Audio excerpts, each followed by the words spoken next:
further, sir. Thank you, Your Honor.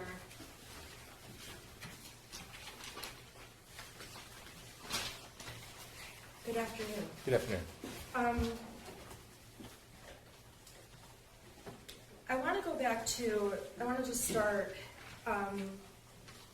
you've been obviously involved in this case since the 30th of November 2021, correct? Correct.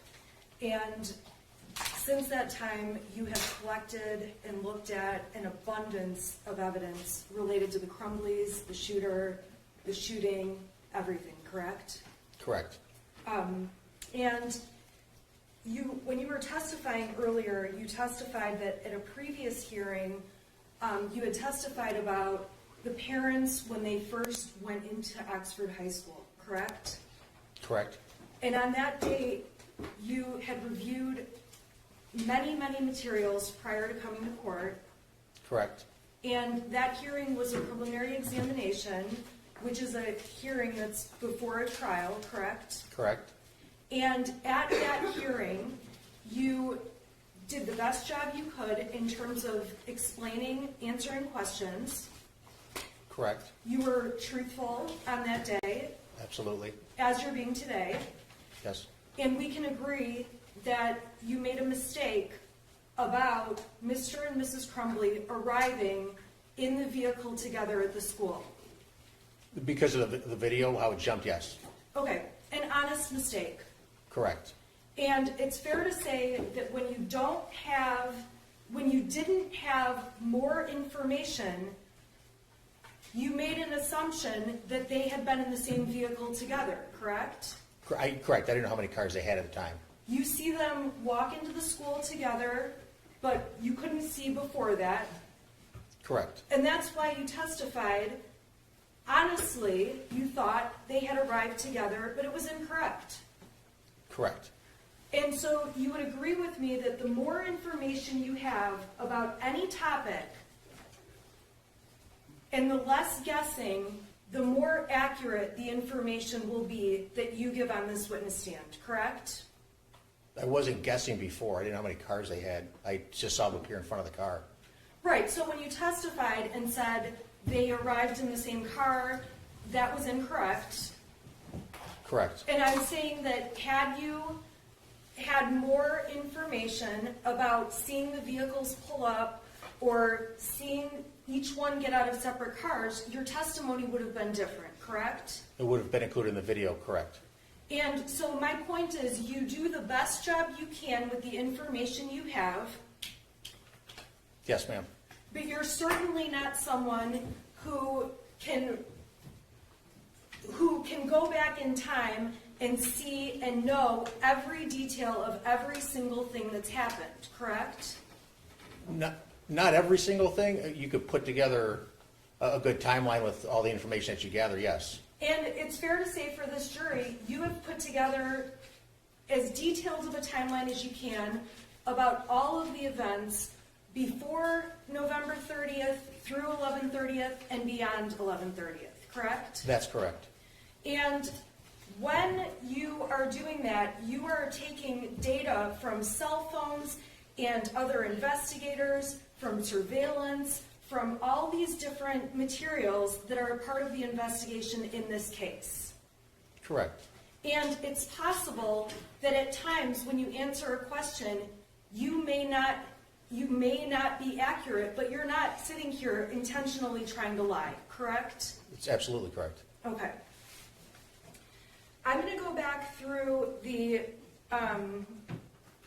investigation that you did. It's fair to say, and I think you testified, you started obviously on November 30th of 2021, correct? When the investigation started? Yes. Yes. Okay. And can you give the jury an idea of how much time it takes to get certain evidence, or kind of what it looked like going forward from 11/30 when you received various pieces of information? So on 11/30th, let's talk about what you saw that day. You obviously saw the surveillance camera from the school, correct?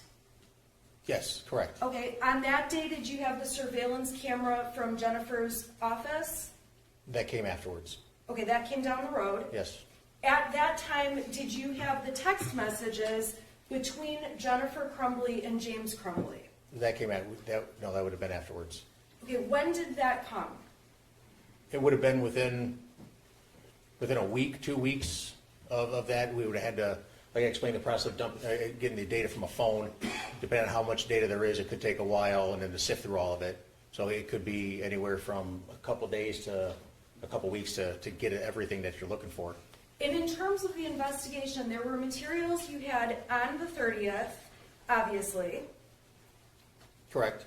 There were materials you received in the days following the 30th, correct? Correct. And there were some materials that law enforcement didn't have for weeks and months that became a part of this investigation. Is that a fair statement? That's correct. And as more and more information became available, you would turn it over to the prosecutor's office? Correct.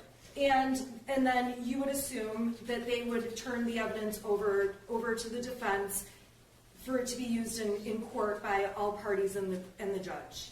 Yeah, I knew my job. I don't know what they're, yeah, they have to give that up. Yes, I understand that. Okay, so at the time on the 30th, it's fair to say all of the evidence that you have in this investigation, I'm sorry, not on the 30th.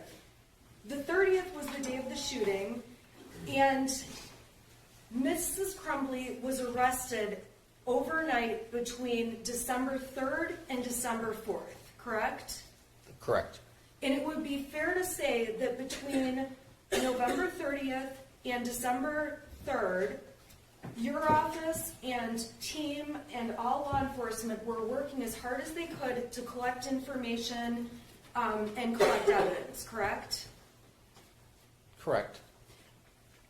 While you were working as fast as you could, there were a number of materials that you did not see until after Jennifer Crumbley was arrested. Well, just because of the sheer volume of information that we were pulling together at the time, yeah, I mean, it took a while to go through it. And when you're looking at all of the information about Jennifer Crumbley in this investigation, much of what you're doing is looking back in time in hindsight. We're trying to put a story together, a series of events or a digital footprint of what had happened. We're trying to put that together. And as you're trying to put that together, you're doing the best you can to make the timeline and the evidence make sense, correct? Correct.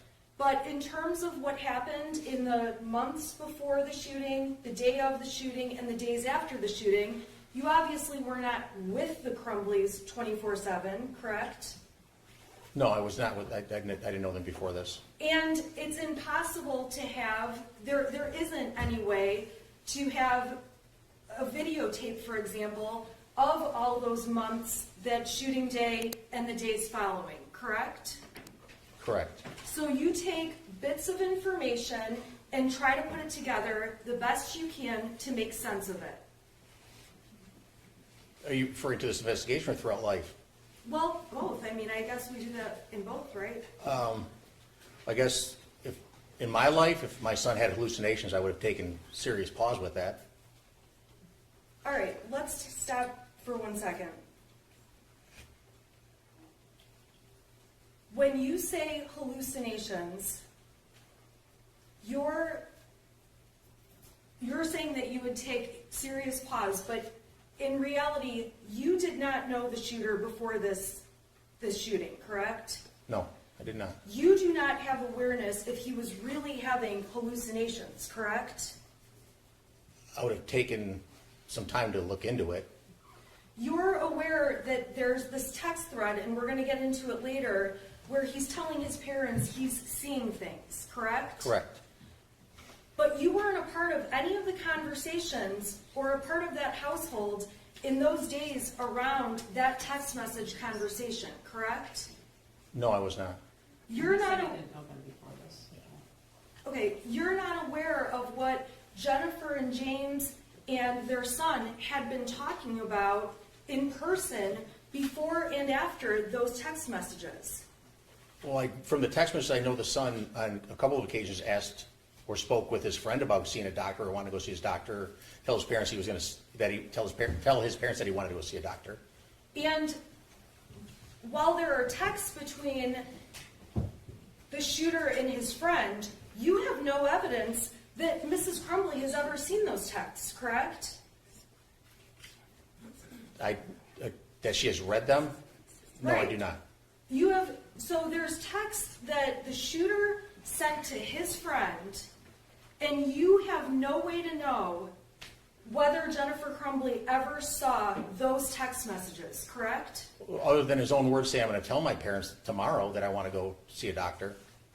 That telling his friend, I want to go see a doctor, and I'm going to tell my parents tomorrow, you don't know if he really wanted to go see a doctor or was going to tell his parents, correct? I understand that's counsel's argument, but it's improper question. He's already answered the question. Okay, you don't know whether Mrs. Crumbley saw the text between her son and his friend. No, I do not, ma'am. And I'm also making the point, Your Honor, and the question is, you also don't know if it's true that he really planned to tell his parents anything. He has a text to a friend saying that, but you don't know whether that's true or not, correct?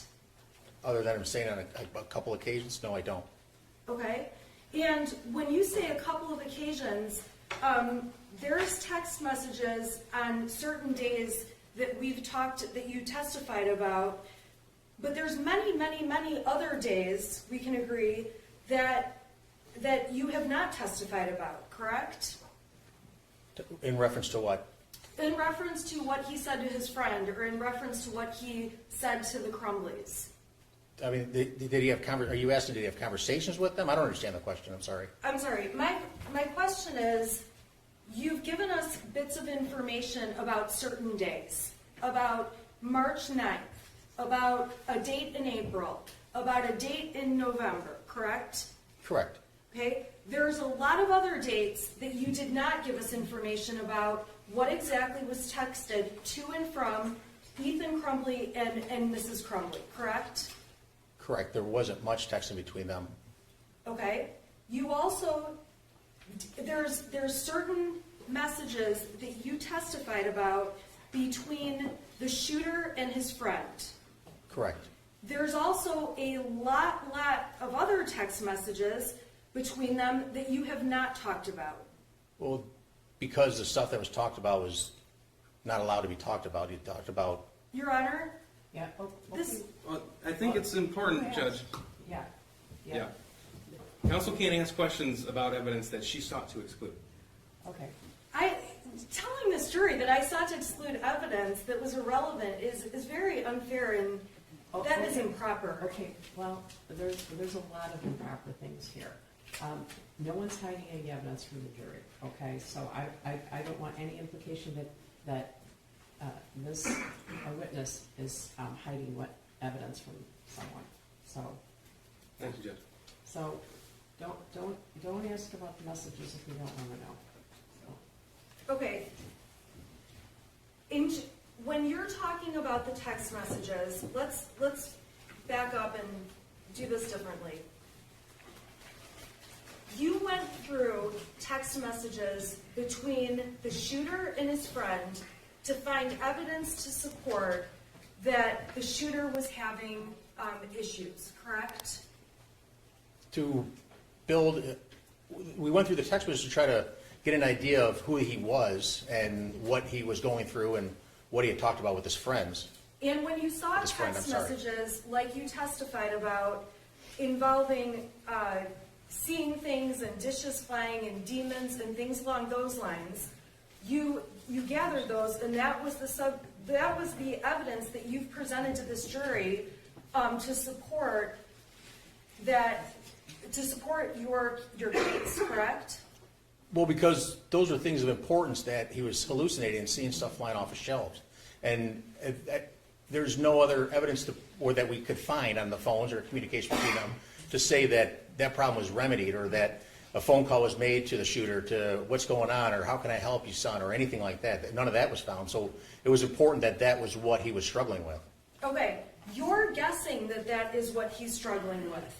You're doing the best you can, but you're getting pieces of information out of text messages, and really you don't know these people or what was going on, other than what you see in these texts. He agrees with that. He didn't know any of them before this. Yeah. Okay, I apologize. Well, I keep ending up in a situation where we're trailing off and repeating, and I would just ask that Yeah, that he stop. doesn't know them.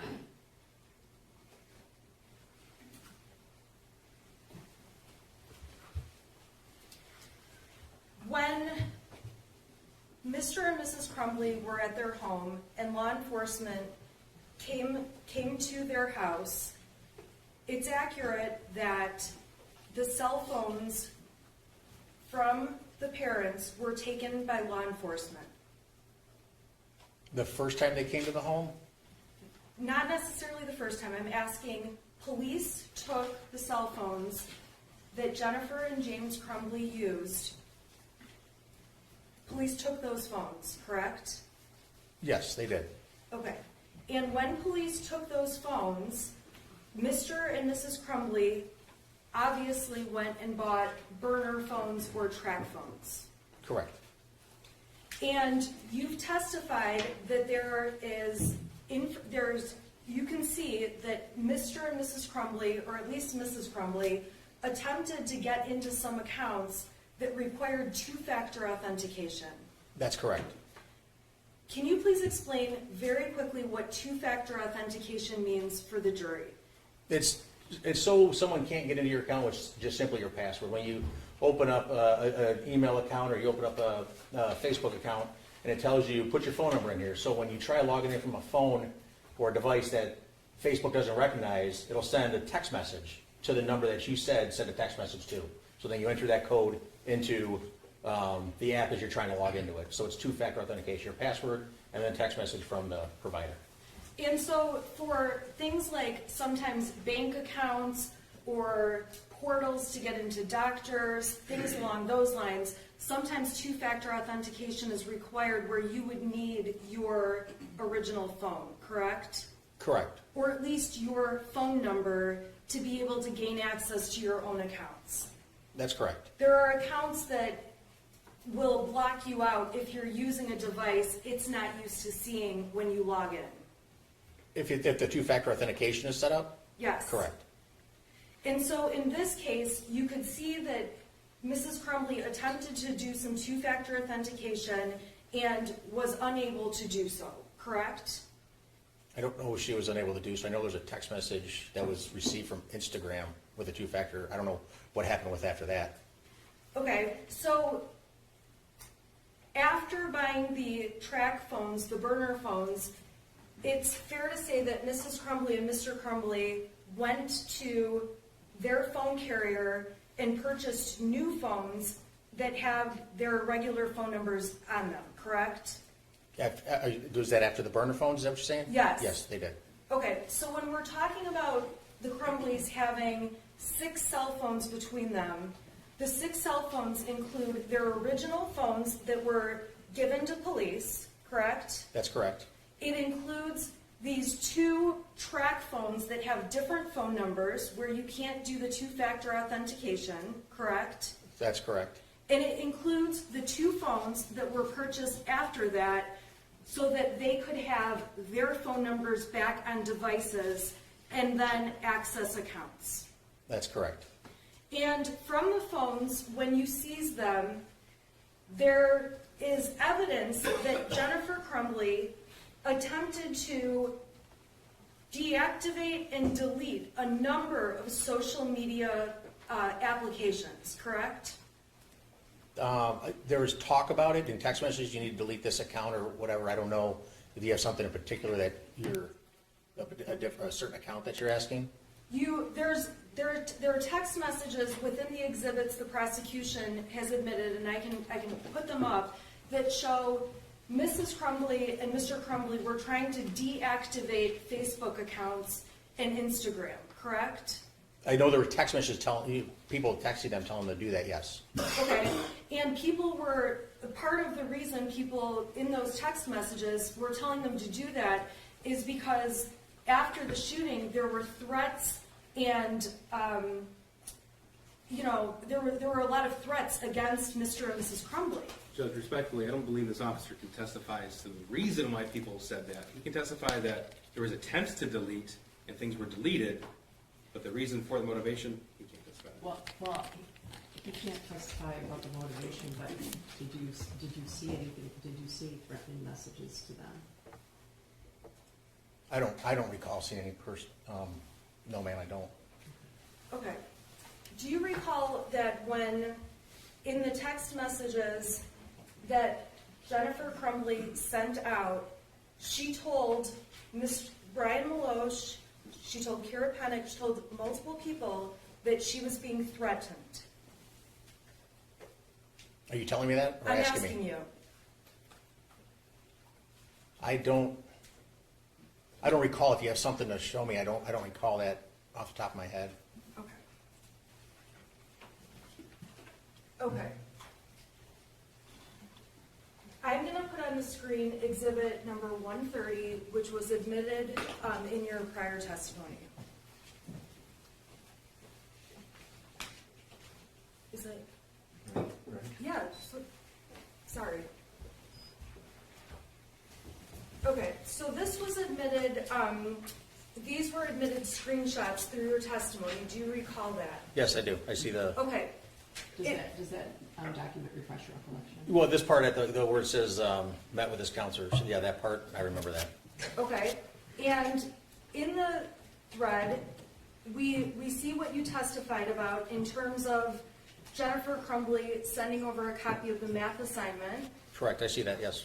Okay, we see the testimony you gave about Ethan being upset, having lost his friend, and going away, and his dog.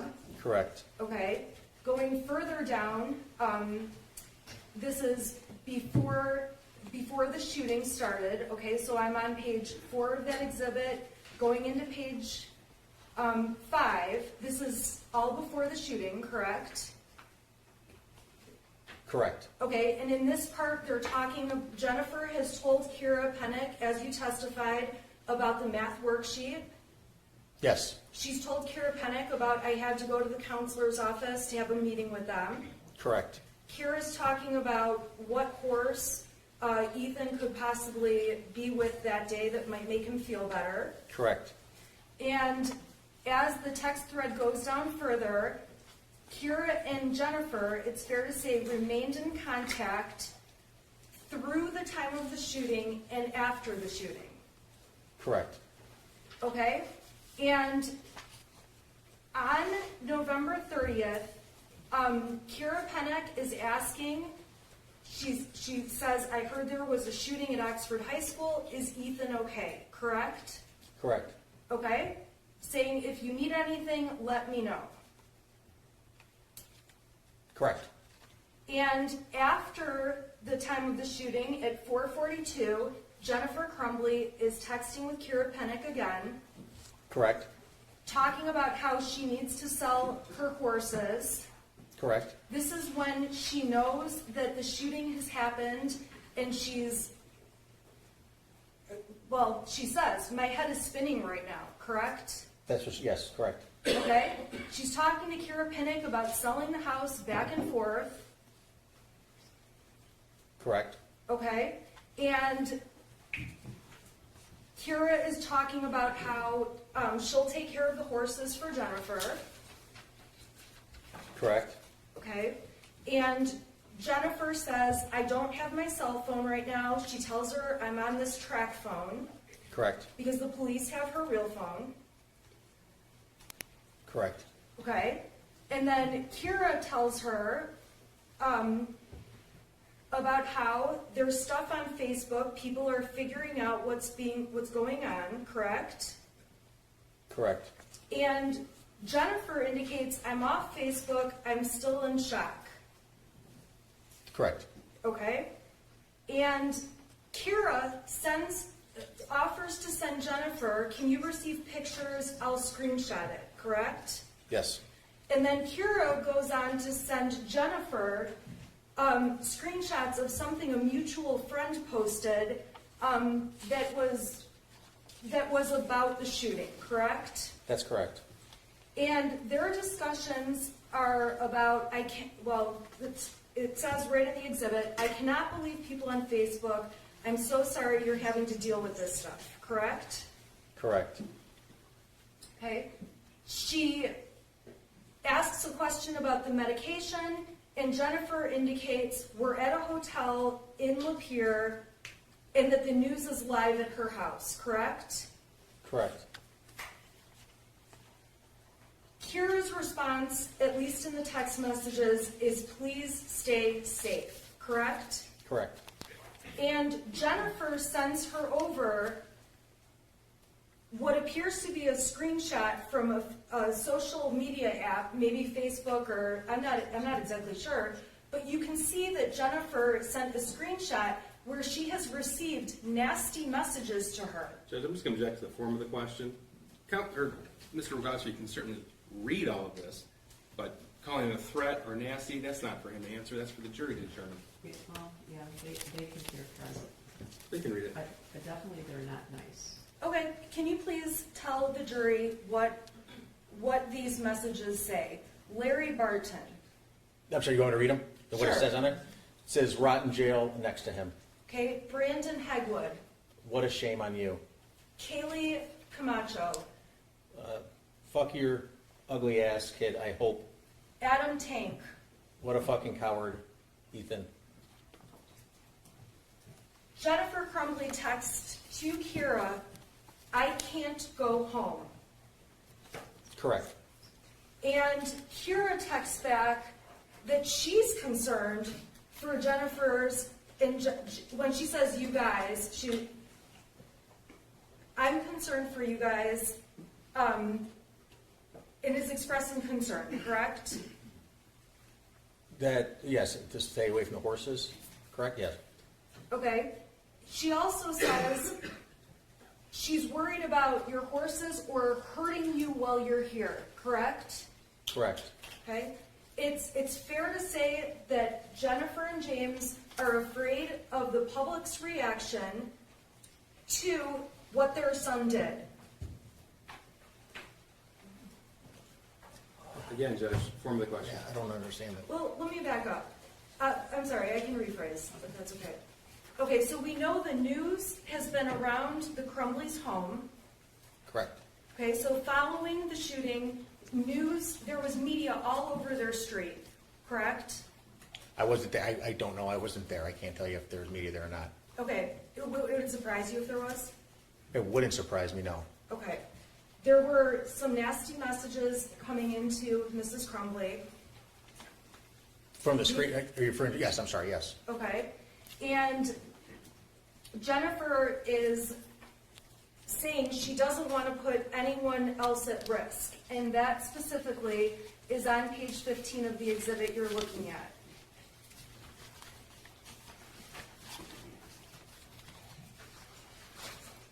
Correct.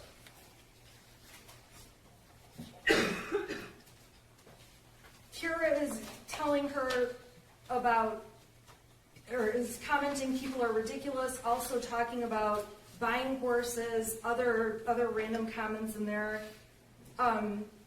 Is that a fair statement? There's some miscellaneous, I don't know. She also said, be honest about things too. Yep, Kira's saying to her, the best thing you can do is be honest about things. Correct. Okay? Jennifer's not saying, I don't plan to be honest, right?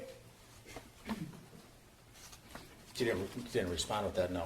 Okay, Jennifer's not saying, I've got a big plan to lie, help me put this together. It's not in here, no. Okay, we have no evidence to suggest that Jennifer's telling Kira to lie about anything for her. Correct. Okay, so when Kira's saying be honest, she's saying be honest, but you have no reason to believe that Jennifer's attempting to be dishonest at this point, based on that message. At this point, no. Yeah. But they And were then- taken into custody for a couple days after they were told to turn themselves in. I'm sorry? They were taken into custody a couple days after they were supposed to be taken into custody. Okay, we're gonna get there, we'll get there. Jennifer Crumbley is representing that she's trying to work out lawyer fees, figuring out about being questioned, if she's gonna be brought in, amounts she can pay, things like that, correct? Correct. Okay, and Jennifer is telling her, I am bawling right now, my son ruined so many lives today. That's correct. And he did ruin so many lives that day. Yes, he did. And Kira is writing back to her, she wishes she could help more, she's also in shock, correct? Objection again in the form of question, Judge. Well, he doesn't know she's in shock, she texts that. Okay, I'm sorry, she texted, I am still in shock too. That's what she texted, correct. And Kira encourages Jennifer, take it one day at a time, and again, just be honest about everything. It should help you through this. Correct. And offers to take care of the boys, which we would guess is her horses. The 2 horses at her farm, correct. Jennifer is thanking her for not judging her, unlike the whole world, correct? That's what, yes, correct. Okay, meaning that we can assume Jennifer feels the whole world is judging her. Again, objection to the form of the question. Yeah, well, he doesn't know, he knows what the text says, he doesn't know how she feels, but that's what she said. Okay, that's what the text says. That's what the text says, correct. Kira says that she's not going to essentially judge Jennifer. It doesn't remotely make her think it's their fault, correct? That's what Kira texted, yes, correct. And then Kira says, it sounds like Ethan was a troubled kid. Correct. It's unfortunate this happened. That's correct. Okay. And Jennifer is texting her back, I wish we had some warnings. Something. That's what Jennifer texted back to her, correct? Yeah, the hallucinations, back to that, could have been warnings or seeing demons. Okay. And again, you didn't know these people, you don't know the context, you don't know what they discussed. We've already covered that earlier in your testimony, right? I do not know them before this prior. Okay. Correct. So you've talked about the hallucinations many times. The jury gets it. There's a text about hallucinations. We all agree. Those are there. Okay. To you, those would have been alarming. You would have acted differently based on getting that text. Absolutely, I would have. Okay. Jennifer Crumbley is texting her friend Kira in this text thread. That's what we're going over right now. Okay. And her texts are saying, I wish we had warnings. Correct? Correct, that's what she put, yes. Okay? And Jennifer Crumbley wrote, he's a good kid. They made a terrible decision. And there may be typos, but it says, he's a good kid. They made a terrible decision, correct? That's what she typed, yes. Okay. Kira responds back, there probably were warnings, but nobody saw them. Hindsight is always 20/20.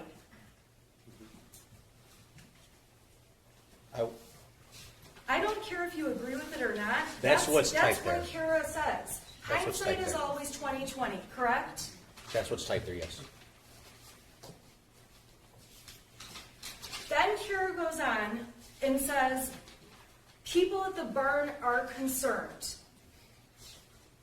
I'm sorry, I'll go slower, okay? A lot of people have found out Ethan's all over Facebook. That's the next thing she says, correct? Correct. And then she goes on to say, people at the barn are concerned. Correct. She tells Jennifer, I think it would be best if you didn't go out to the barn, or if you do, you should be escorted by police, correct? Correct. When someone's escorted by police, that's usually for safety reasons, correct? Possibly, yes. Jennifer says, seriously, those horses are the only thing good in my life right now, and this is after the shooting, correct? Correct.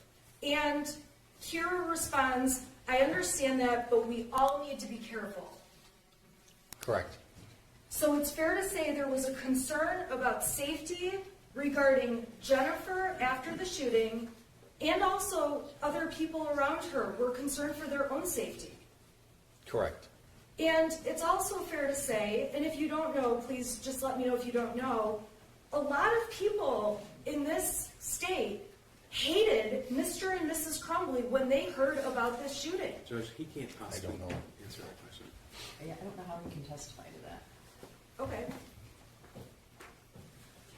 There was widespread attention. There was widespread attention. Yes, there was, of course. And there were many news articles, Correct, yes. and people on anything like this are naturally upset to see a school shooting, Absolutely. and people naturally are angry to hear that children have died. Absolutely. And this was the kind of event that sparked a lot of emotion in a lot of ways. That's fair to say. That's fair to say for you personally. Absolutely. You would imagine that for other people, they were personally affected by this, very emotional. Yes. And it's fair to say that this kind of a tragedy it was just horrific. We can agree it was horrific. The shooting, yes, it was, absolutely. Jennifer tells Kira to call her on Facebook. She's on a track phone, needs to figure some things out, correct? Correct. If they did have a phone call, you're not aware of it. And I'll slow down. The next message says, "Sorry, I missed your call," from Kira, correct? Correct. But we don't know what happened in between the text about calling at 11:23 and the text the following day at 2:34. We don't know if there ended up being conversations or not. Is that a fair statement? Correct. You can't tell from this Not thread. from this, correct. So they're going back and forth, talking more and more about letting her know later today, things like that. They're talking horses in between all of this. Is that a fair statement? Correct. And on the bottom of page 22, Kira indicates, "I don't want people to follow you or hurt you." Correct. And Jennifer says, "We are out of the area for a few days in a safe place until we have a better grasp on everything." Correct? That's correct. She doesn't say, "We are trying to get out of state, we're trying to get out of the country." She doesn't say anything like that, correct? Not in this chat thread. Okay? In this, she says, "We're trying to be in a safe place," Correct. which would indicate safety is, of course, a concern to the Crumbley parents. By saying they're in a safe place, yes, I would say that. Kira says, "I'm glad you're safe. I care about you guys," correct? Correct. She assures her she'll take care of the horses. They'll talk about buying them, figuring out somebody to buy them, correct? That's correct. A few more text messages back and forth about meeting before then. And then on page 24 of that exhibit, Jennifer says, "What's your number? I want to call and set up a safe place to meet," correct? Correct. Okay, she mentions that her messenger is probably being monitored, She does say that, yes. okay? And she's talking about she needs to get stuff, discuss the horses, correct? That's correct. And let's see, they're going through more about whether cash or checks are best. What page is that? It's I would say on that, yes, I'm sorry. 25. Yes. Okay, and you're aware that after the night of the shooting, the Crumbleys went and stayed in a local hotel. Yeah, correct. They went to a hotel, yes. Okay, And the next day, they went to a different hotel.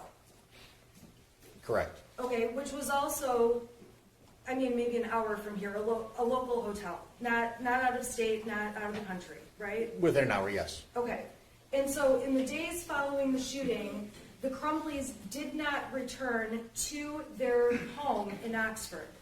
They did not know. And as far as you know, since the day of the shooting, the Crumbleys have never returned to their home in Oxford. No, they've never been back. Okay, and then the rest of this is talking about possible charges being announced, and things.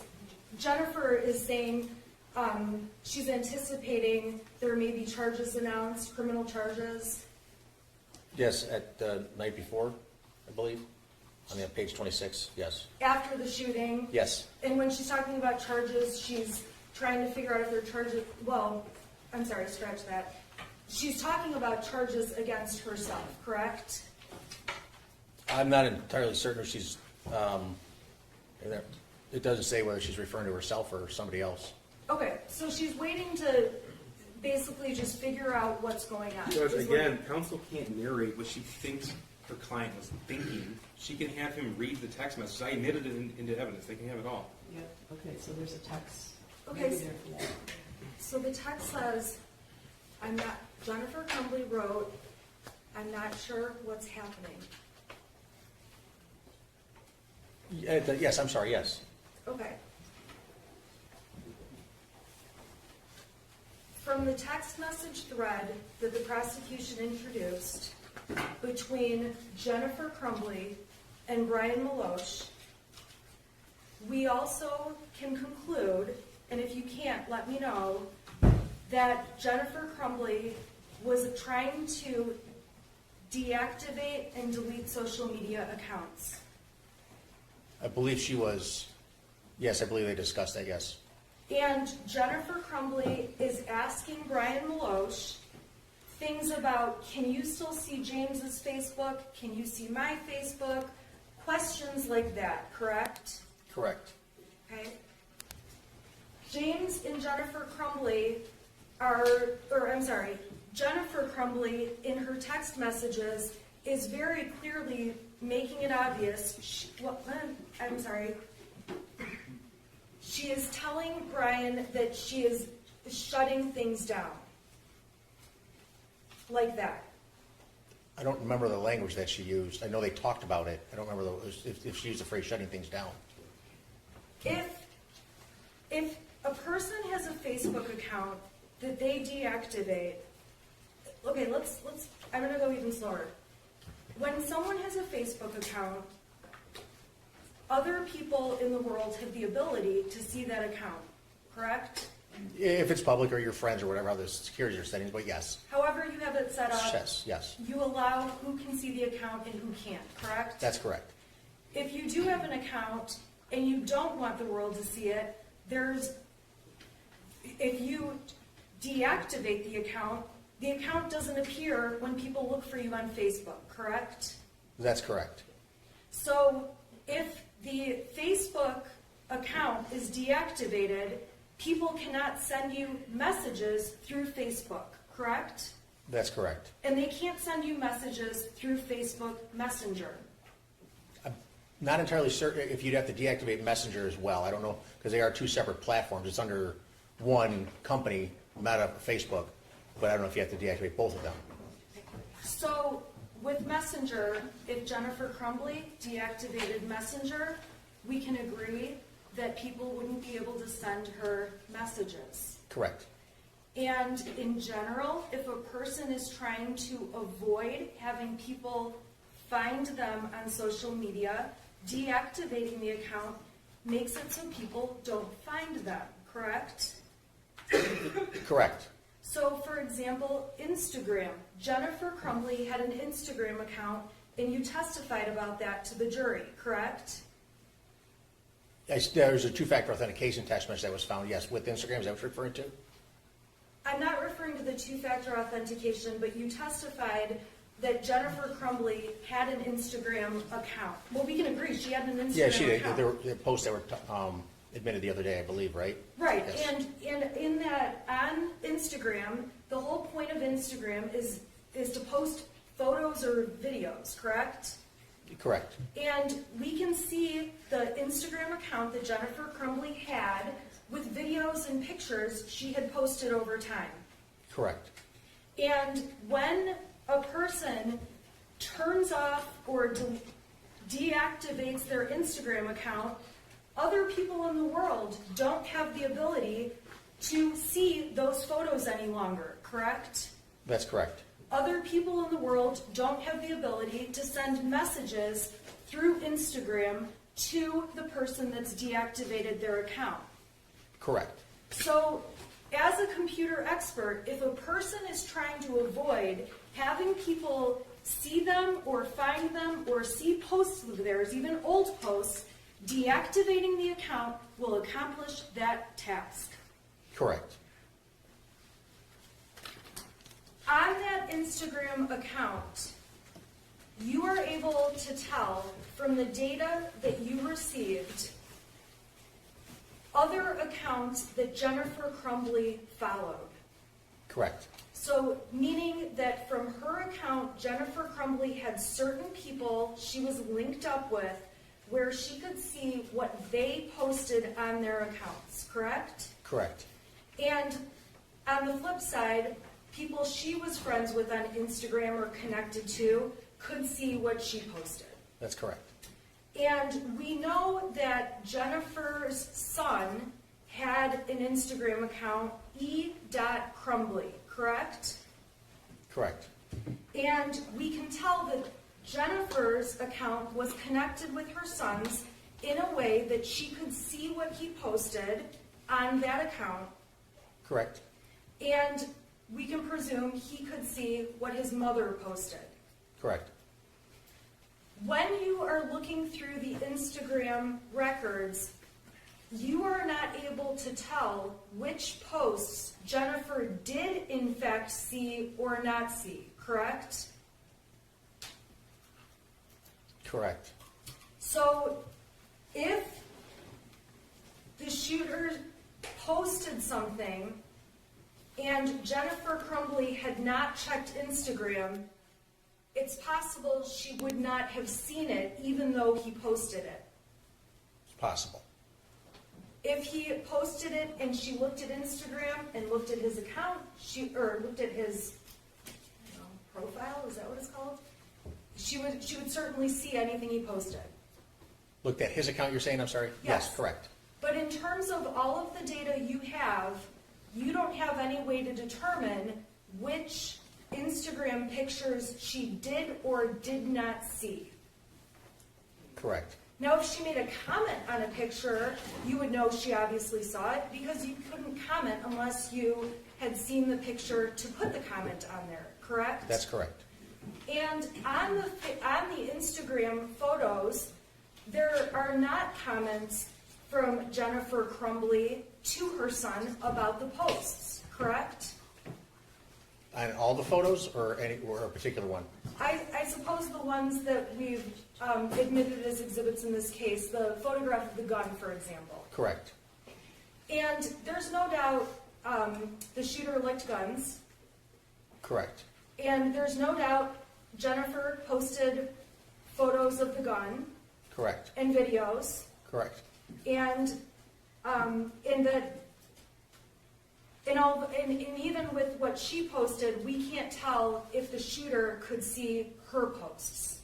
possibly, correct, He may have seen them, he may not have seen them. that's correct, In terms of people communicating, we know that people can communicate obviously by telephone, voice phone calls. I don't take many these days because I hate them, but in the old days we could talk on the phone from one person to another, correct? correct, And there's the ability obviously to text. People can send messages from one person to another. correct, And in terms of people's habits, some people may delete texts when they get them, correct? correct, Some people may keep every text they've ever had. It's correct. Some phones will delete texts after a certain period of time. Not unless the user tells it to, no. If someone gets a new phone, there are occasions where the old text from the old phone may not come up on the new phone. I mean, I can't say for certain, I don't know, I haven't tested something like that yet, I don't know. We can agree that everyone's personal habits in terms of how many texts they keep on their phone or don't are individual to each person. Correct. So when you're testifying and telling the jury about posts that you can tell or texts that you can tell are deleted or not deleted, you have never sat down and talked to Jennifer Crumbley about her habits with deleting posts or pictures or texts, correct? That's correct. The best you can do is look at what's deleted, what's not deleted, and tell this jury your findings. Correct. I want to go to March 9th of 2021. You testified pretty extensively about that date. Do you recall the materials from that date? And if not, I can certainly. Yeah, if you have copies of it, I would prefer that, yes, please. Okay. Thank you. Okay. So March 9th is one of the dates that you talked about. Correct. And the text messages that were introduced make it clear that James and Jennifer Crumbley made plans that day to go out to the barn, correct? Correct. And you have photos confirming that they were in fact at the barn, photos of horses they took. Correct. Okay, the jury has seen that the data shows the times these photographs were taken, so we know they were taken on March 9th. Correct. Okay, you've brought in GPS locations to prove they were there on that date. Correct. Okay, and it's on that date that Ethan Crumbley, the shooter, is sending his parents some texts that were admitted through Exhibit 82. Do you recall those texts? I do, yes. Okay. Now, in these texts, starting at, I'm going to put it up on the screen. This has been admitted as Exhibit 82. At 3:17, we can see that the shooter asks his mom, "Where are you?" Correct. And I'm sorry, I have that one in my hand. Do you want me to trade with you? I should be fine with this. Okay. Thank you. I think council misspoke. I'm sorry, I'm so sorry. Jennifer Crumbley asked the shooter, "Are you home now?" At 3:17. Where are you? Yes. Is that what I'm you're? sorry, where are you? Yes. Okay. And the shooter responded, it looks like 4 hours later, saying, "Can you get home now?" And then proceeded to send some other texts about, "There is someone else in the house, I think," and it goes on from there, correct? Correct. Now, in between the time of 3:17 and 7:50, okay, we can agree there's a couple hours of a gap. That's correct. You don't know if Jennifer Crumbley and the shooter had phone conversations or discussions over those couple of hours, If we looked at the call logs on their phones, we could possibly find that out. okay? If we looked at the call logs and the phone calls were to and from cell phones, we would be able to tell that, correct? If they, yes. Okay, but if, let's say Jennifer Crumbley called from her office phone, it would not show up the same as if she called from her own cell phone. Well, the number would be different, correct. Okay, and when you and law enforcement went through looking for phone calls, you provided over several call records, but not call records for example, Jennifer Crumbley's office with Ethan Crumbley. There are none entered as exhibits. I can't say for certain right now with all the information I looked at, if there were any, off the top of my head. You don't know if there were any. Right now, I don't know. Okay. And you also don't know that day, on the 8th, you know that they're planning to be at the barn. James and Jennifer make plans to go to the barn that Correct. day after work, Correct. okay? Between the time they make these plans and the time the shooter texts, "Can you get home now?" You don't know if Jennifer Crumbley or James Crumbley has physically been with the shooter. Right, no, I do not. From that chat thread right there, I do not know that. You don't know the discussions on that day that may have taken place in between the shooter and his parents.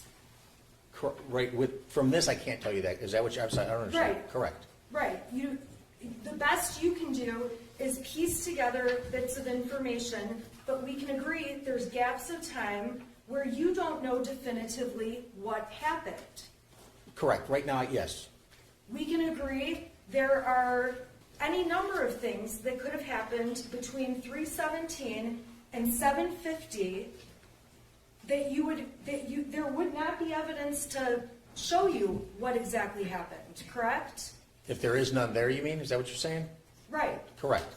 And the only people who would know if they can even remember the day years ago would be the people who were present. So Mrs. Crumbley and the shooter, correct? Correct. They would be the only people who truly know what they spoke about or didn't speak about on that day. Correct. So when you see these texts, and I understand you find them alarming, I imagine that the texts, and please correct me if I'm wrong, that you find alarming are the texts about there is someone in the house, I think, someone walked into the bathroom and flushed the toilet and left the light on. I thought it was you, but when I came in, no one was home. There is no one in the house, though. Those are some of the texts that you found to be problematic, correct? And the fact that there's no response in between any of those, yes. Okay. We can agree there's no response by text between Mrs. Crumbley and the shooter, correct? Correct. But you also have no way to tell when you see text messages like this at what time Mrs. Crumbley read those texts. Correct. You'll be able to tell that it was read, but yes, not what time. Okay, so for example, when the shooter texts, "Can you get home now?"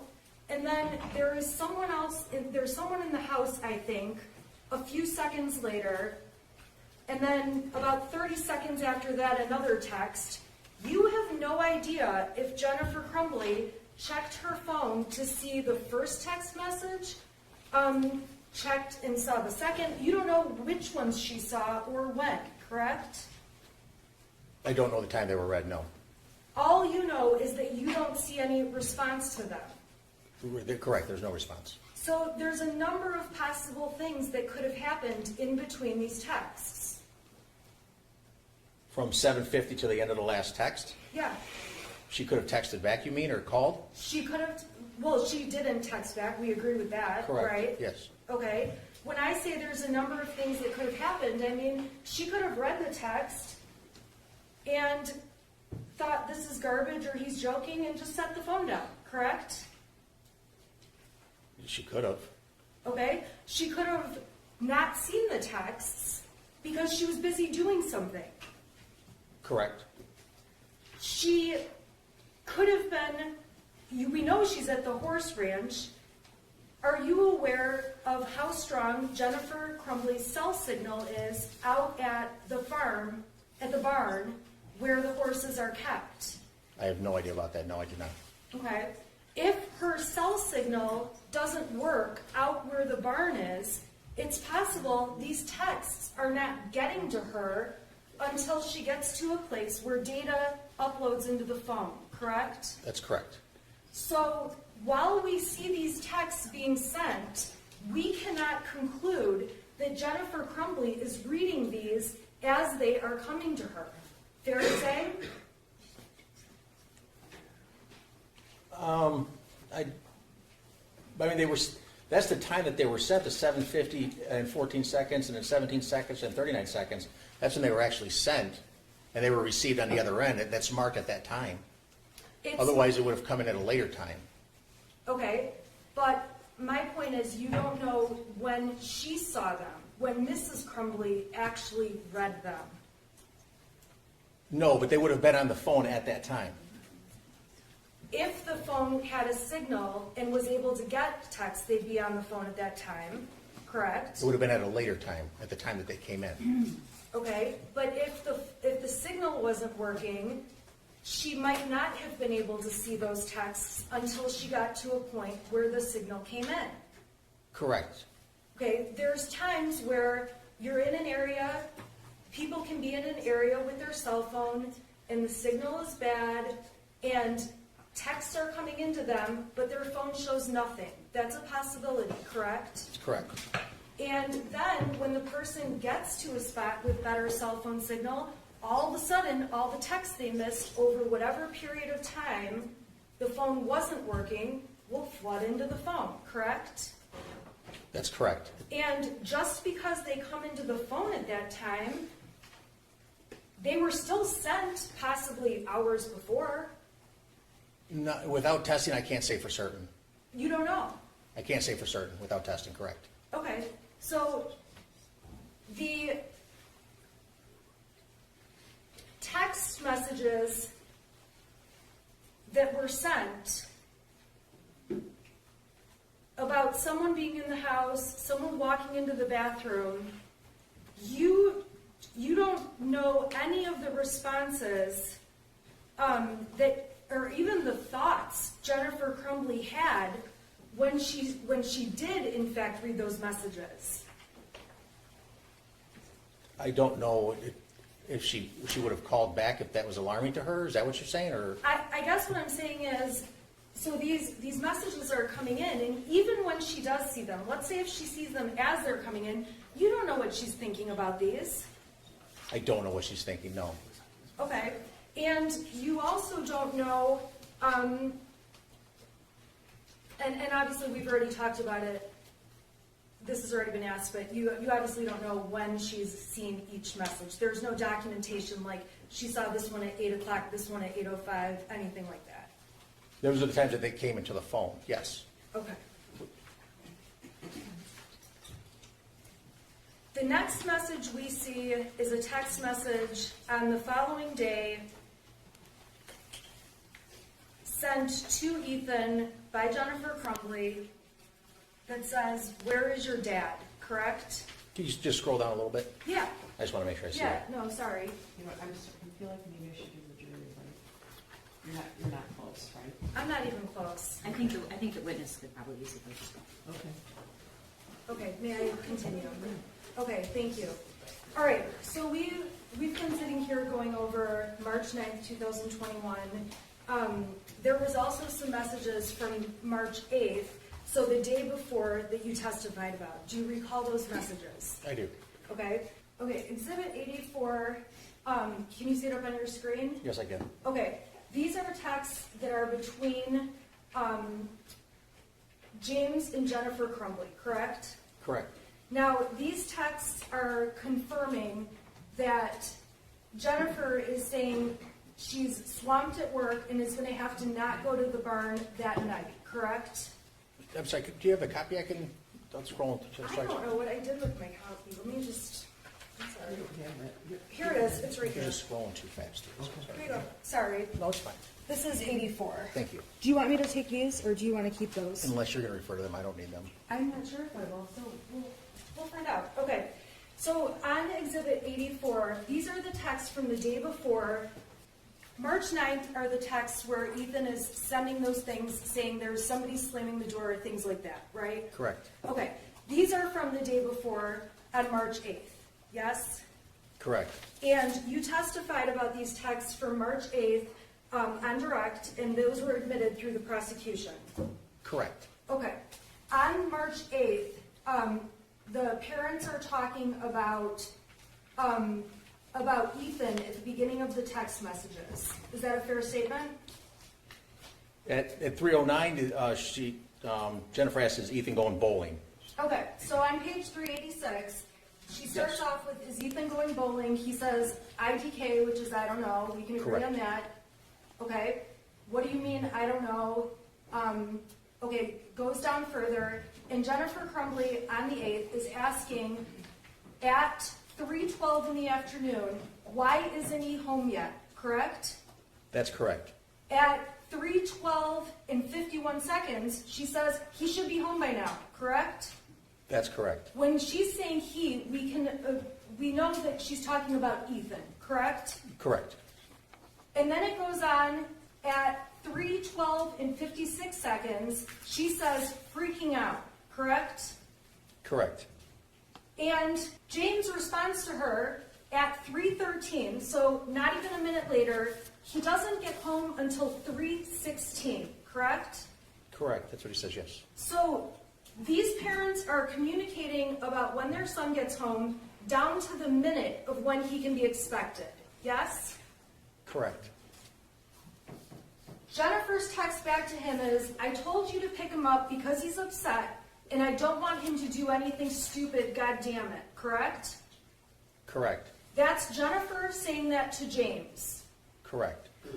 On this date in March of 2021, Jennifer is working at Princeton at her job that's out in West Bloomfield, correct?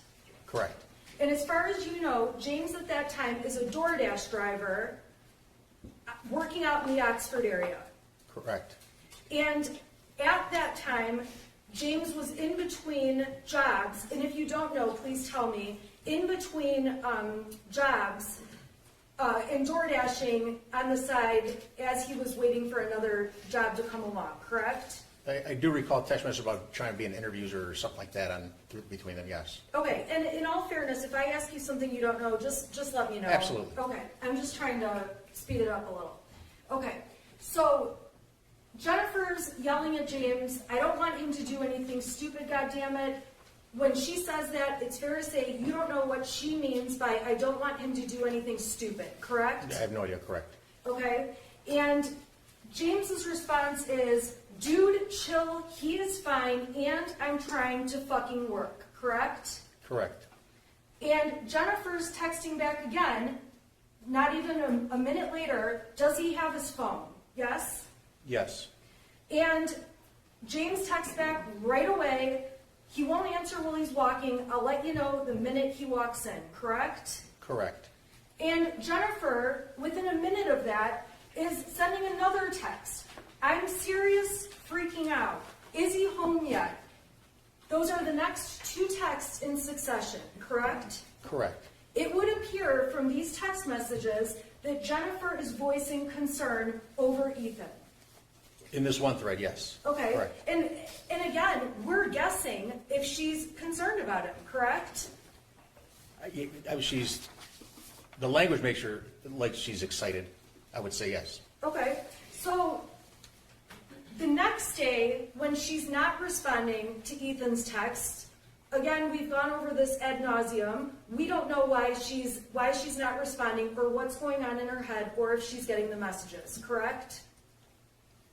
I don't know, yes. You would agree with me in the text messages between Jennifer and James, and I'm sorry, they communicate way more by Facebook Messenger, correct?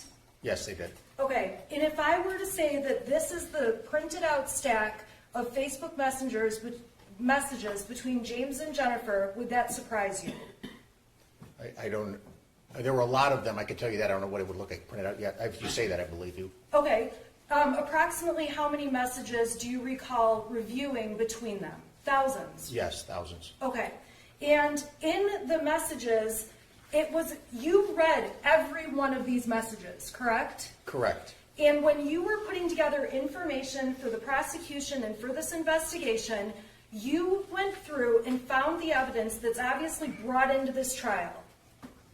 I'm sorry, I don't understand. Give me the The question again. evidence that's been admitted, these texts are texts you found when you read the whole thing.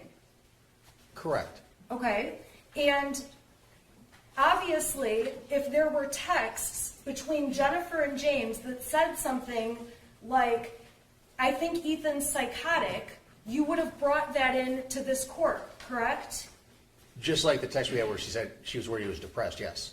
Okay, so, and I'm going to get to the text about him being depressed later, but if you saw something in these text messages, like, I think our son is a serious threat, you would have brought that in here to show this jury. I don't understand the question. I mean, this chat was brought in because for an unknown reason, she's very excited or doesn't want to do anything stupid. I don't know what he would do that's stupid. Right, okay, so you don't know what he would do that's stupid. Aside from that, though, my point is, we're not going to have this jury read all of the text and messages between James and Jennifer Crumbley, right? Correct. And in prepping for a trial, you bring in the ones that show the point you're trying to make, correct? Correct. So to do that, you read through all of them. Correct. And you pick out the ones that you think are important. Correct. And the ones that you've shown the jury are the most important ones you found. Correct. And we can agree that the balance of the messages, there's a lot more information that this jury is not going to see because it's not important to proving this case. I'm sorry. What was give me the question again. I'll ask a different question. It's fair to say throughout these texts there are numerous conversations between James Crumbley and Jennifer Crumbley about their son. Numerous? Yes. I wouldn't say numerous. Okay, there's many conversations about, is he home yet from school? There's some, yes. Okay, there are conversations about him having to go to take headache medication. I don't recall it might be that I don't recall headache medication. I remember him having a headache. Okay, there are texts in here about what they're going to eat for dinner with their son. Okay. Do you agree? Correct, yes. Okay, there's texts about all kinds of things that a mom and a dad would talk about that are not important in terms of proving this case, correct? Correct. Okay, and the most important information you found are the papers that have been admitted through the prosecutor. Correct. Okay, and in the rest of the text messages, my point is, if you saw something that was more serious, like, I think Ethan's going to shoot people, you would have brought that into court. Just like the one, yes. Okay. We would have. So, when we're looking at the Yeah, I evidence... just need to object to the form of the question. She's characterizing that he brings it into court. He doesn't bring it into court. He's the investigator. The prosecutor decides what they're asking to be admitted. So, Right. She's He's insinuating that he's taking certain things out and not telling anybody else. And everything's been turned over. I mean, it's the I'm same not argument. insinuating that. I'm starting to think it might be shorter to ask the jury to read that whole staff, right? Would that be shorter? Yeah. Okay. My point and my question is, James and Jennifer discuss Ethan in other text messages.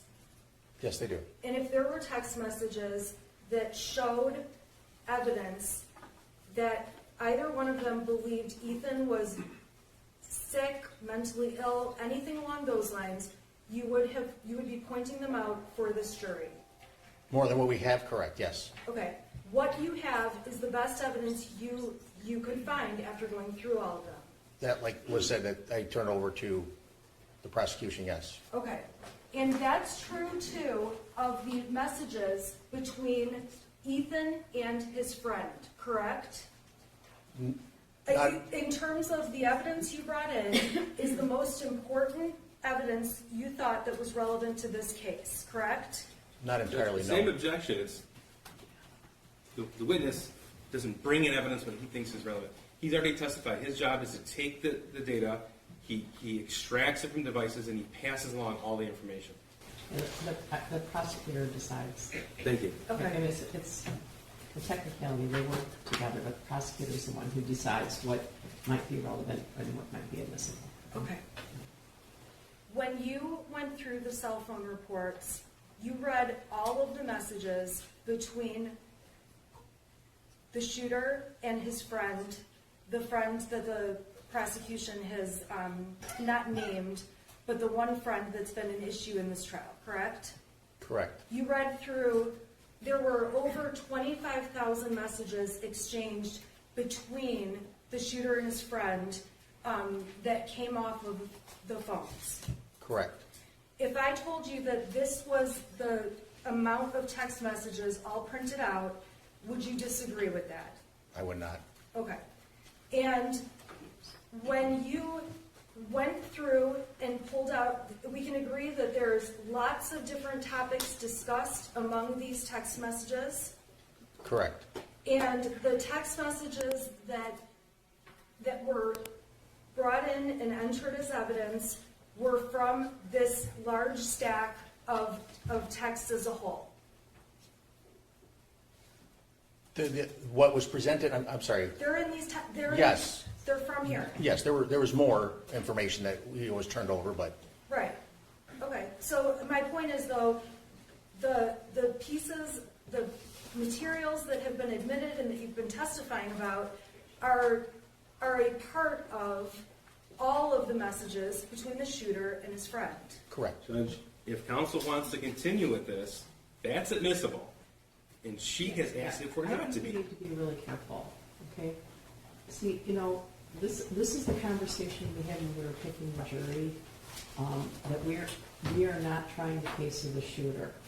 So we've all endeavored to give you the things that are important to this case, that are not specific to the shooter's case.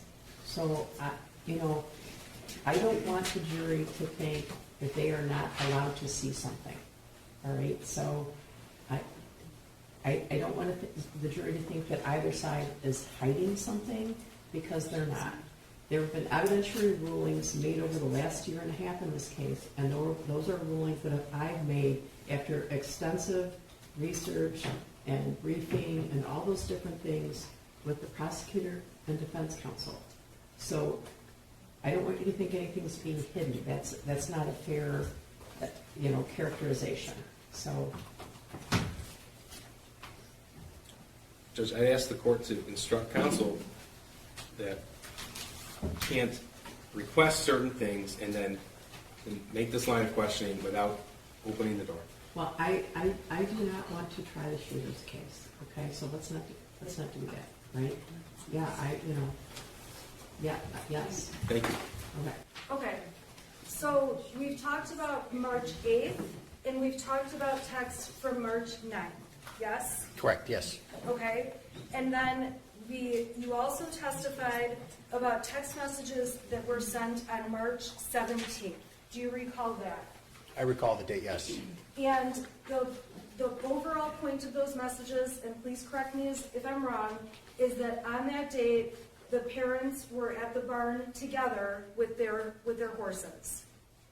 Those are the pictures, yeah. I don't remember, if you have a copy of the text messages that were in that day?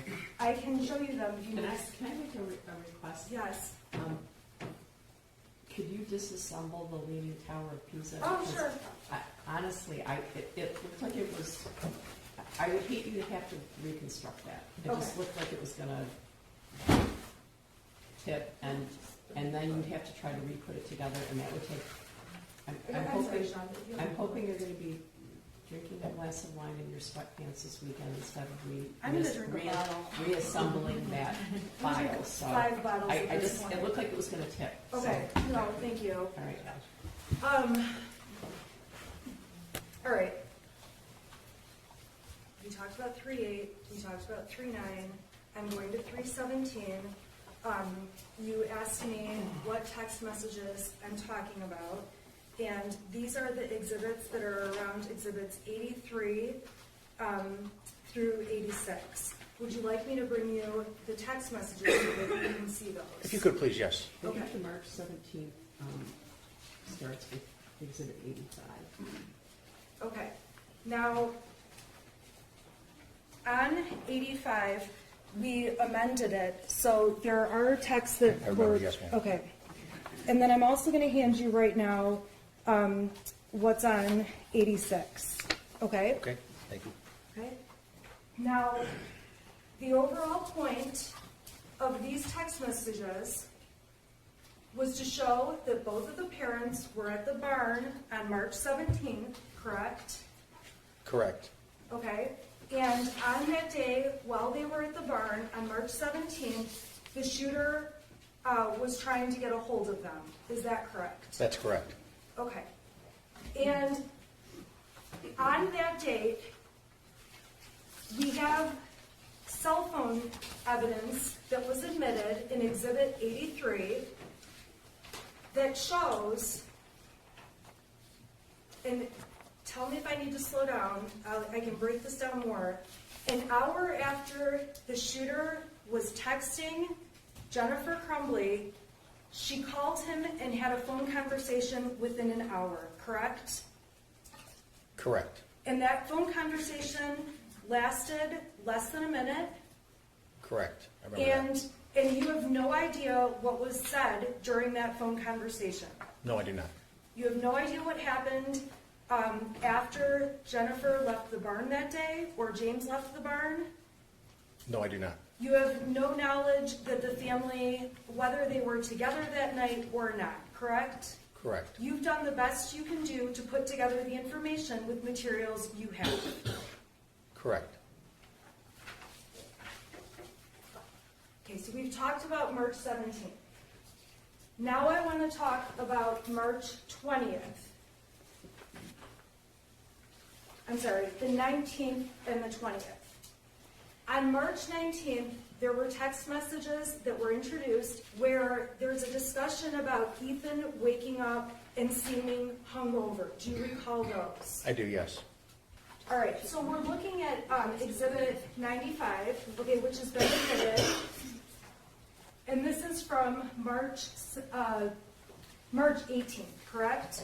1995? Okay, Exhibit 95 is from March 18th. It's, You know what, it goes over multiple days. Okay, may I please approach with 96 also? Sure. Okay, there's two that are in order, and they both contain multiple days, correct?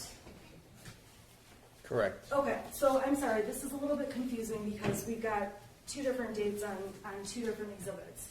Okay, so I'm gonna go to 96 first. These texts actually come before 95. On this date, these are the texts where Ethan says, I just finished picking up the room. I cleaned until shelves or clothes started flying off the shelf. This stuff only happens when I'm home alone, correct? Correct. Okay, and I am totally off. I am so sorry. Okay, so on 85, this is on March 17th. This is the text where it started off, gonna get drunk and ride my horse. Jennifer Crumbley sent that at 1:30 p.m. Correct. Okay, Jennifer Crumbley's indicating that afternoon, I hate my job. Can you bring Outlast, please? And I don't know what that means. You don't know what that means. Would you agree with that? I don't know what she's referring to. I don't either. Okay, can you go down, please? Okay, so on 402, at 402, Jennifer Crumbley said she left work. Correct. Okay, and the important thing about the 17th is showing that on that date, she was at the barn. Correct. On March 19th, I've got it up on the screen. This is when Jennifer Crumbley and James Crumbley are talking about Ethan acting like or seeming like he was way hungover that day, correct? Correct. And it appears from the text that Jennifer is asking if he's okay. She says, how is he? Correct. Okay. Why is this doing this now? I am going to kill myself. So he woke up acting like he had way too much to drink last night, complaining about a headache. That's what James said back to Jennifer, correct? Correct. And the text says, well, he was really worked up and out of control, so I can see why. This is after they're talking about him waking up, correct? Correct. And Jennifer Crumbley texts, all I know is he needs to eat, go to work hard, not complain, and he can get his stuff back, correct? Correct. And James ends up saying, that Ethan asked, "Why was I in your room last night?" Correct. And Jennifer ultimately says she gave him a melatonin pill, or a melatonin tablet. Correct. And James says to her, "I thought you gave him a Xanax last night." Correct. And it's evident from this that Ethan, or the shooter, their son, slept in their bed that night. Correct. And it appears that on March 19th, as the parents are talking, there was some kind of argument or something happened with their son the night before. Correct. And we don't know anything about what happened the night before on March 18th that preceded this whole conversation. Correct. It appears from the conversation on the 19th that something was taken away from him because it implies he can get his stuff back. Judge, objection in the form of the question, he can't testify what it implies or what it appears, only Well- what's on the phone. I'm sorry, I'll restate that. The text explicitly says if he does these things, he can get his stuff back. Correct. Okay. All right. Now I'm going to skip ahead to the 20th of March in 2021. So 96 are the text messages that are up on the screen. Do you see those? Yes, I do. I have Okay. them. And it's on the 20th that the shooter is saying things like, "I cleaned up and clothes started flying off the shelf." He's making other claims that something is happening that's not normal, correct? I would say yes. Okay, he's making claims that things happen when he's home alone and trying to make his mother think things are flying off the shelf. That's what he said, yes. Okay. And you don't see any response from Jennifer Crumbley that day. Correct. And you showed the jury, we introduced and admitted all of the exhibits to show on that day she was at the barn again, correct? Correct. Now, you don't know what they talked about before or after she got home from the barn. Correct. All we know are that we have these couple of text messages making it sound like something is flying around in the house from Again, her Judge, son. I don't know how often I can say this. Objection in the form of the question, he can testify to what he found on the device. Yeah, he doesn't know beyond that, right? Okay, I He apologize. wasn't there.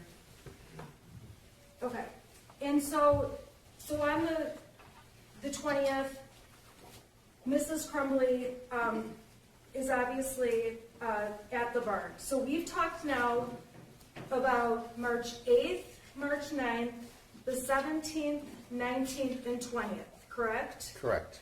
So we can agree that from the 8th through the 20th, we're talking about a period in time that's about 12 days long. Correct. And we've seen bits of the 8th, the 9th, 17th, 19th, and 20th. Correct. Okay.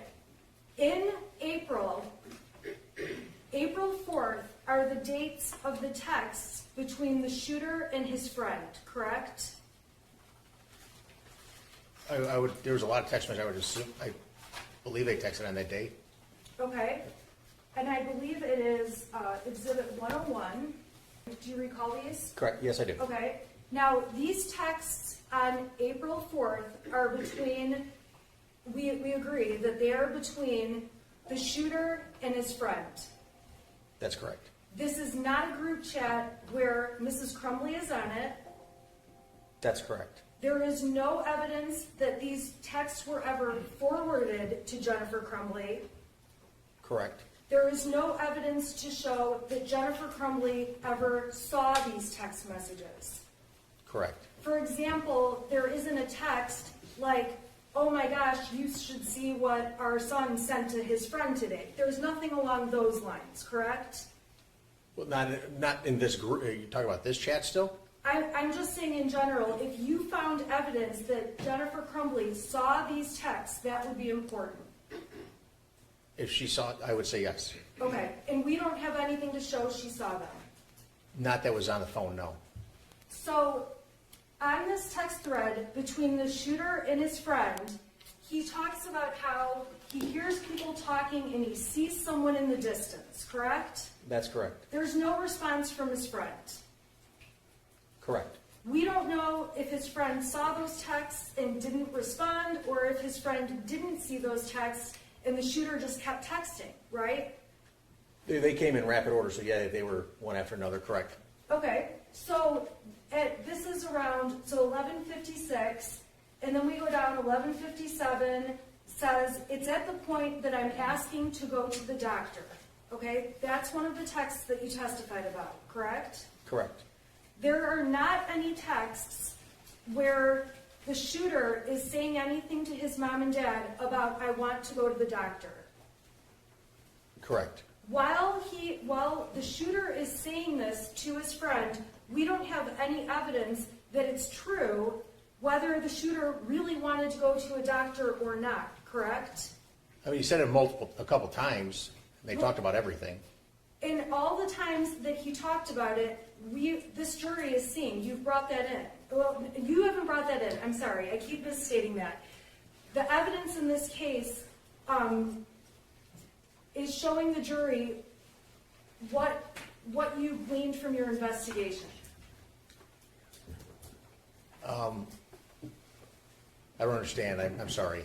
Okay. In the investigation, you don't have any text messages where the shooter is saying to his mother anything about going to the doctor for hallucinations or anything along those lines. That's correct. Okay, if that did exist, the jury would be seeing that. That would have been turned over to the prosecution, yes. Okay. So, in this case, when the shooter says, it's at the point I'm asking to go to the doctor, my mom laughed when I told her, again, you have no idea if Mrs. Crumbley ever saw these texts between the shooter and his friend. Correct. And we can agree we don't have any more context than just this text thread that exists between these two. No. Yes, Correct.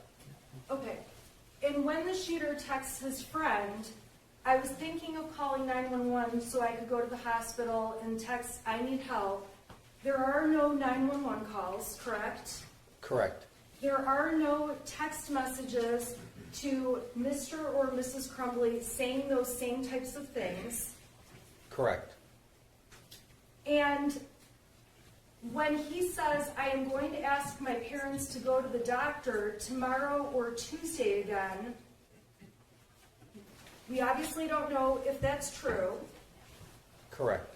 And when he says, but this time I'm going to tell them about the voices, okay, that's the next text, right? Yes. Okay. In his words, he did not send that information to his mom and dad as far as you can see from his messages with them. Correct. So when we're talking about this whole text thread, where at the end he says, like, I am mentally and physically dying, you also don't have any evidence that the friend who received these showed them to the shooter's mom, correct? Correct. There's no evidence that his friend did anything with these text messages beyond the fact that they exist. Correct. Now, on April 29th, okay, so we've talked now about April 4th and 5th, the text between the shooter and his friend. Okay, we just finished that, correct? Correct. Okay, now I want to go to April 29th. You testified about a text thread that went between Jennifer Crumbley and the shooter's friend's mother, correct? Yes, ma'am. Now, in this text thread, the moms are, you would agree with me, talking about the difficulties of online school and how it's wreaked havoc, essentially, on their kids. Correct. Okay? And they start off by talking because Jennifer is telling the friend's mother that Ethan is not going to bowling, correct? Correct. And she says he's been acting kind of depressed. I don't know what's going on, correct? Correct. And she says, I'm not sure if there's something bothering him at school. He doesn't really feel good. I can't get anything out of him, correct? Correct. She doesn't say anything in here like he's seeing things, he's hallucinating, I'm noticing that he's paranoid, correct? Correct. She uses the word, he appears to be somewhat depressed. Depressed is the word she uses. Correct. In terms of the word depressed, that could have meanings.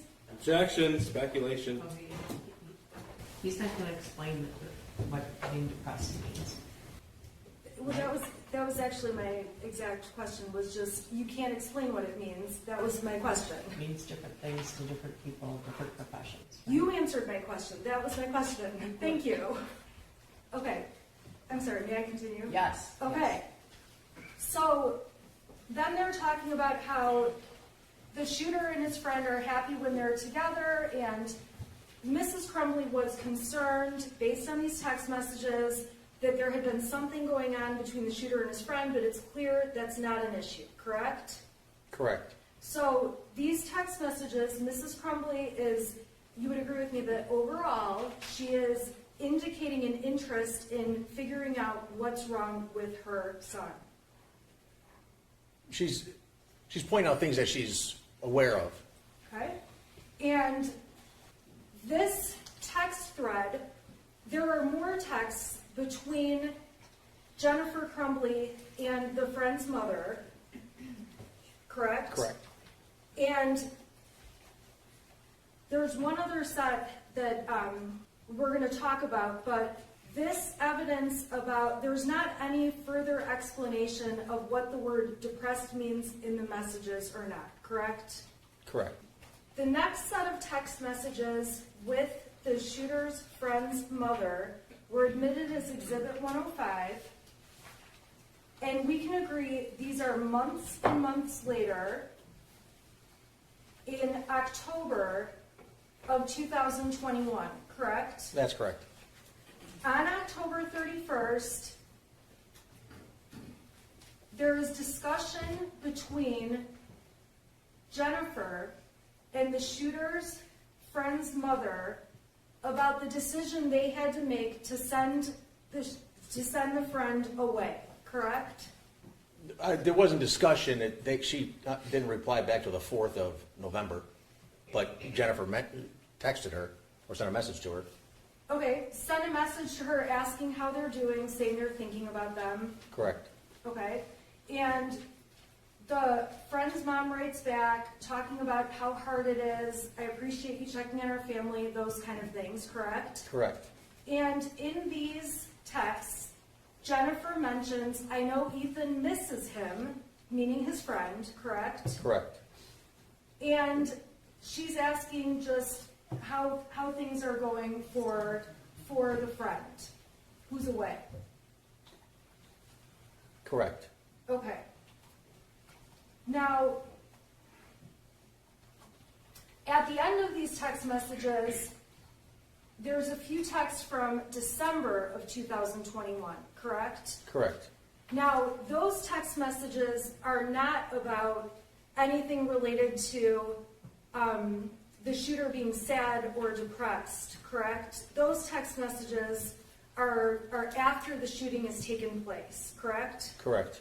In those text messages, there's not many. We're only talking about a couple.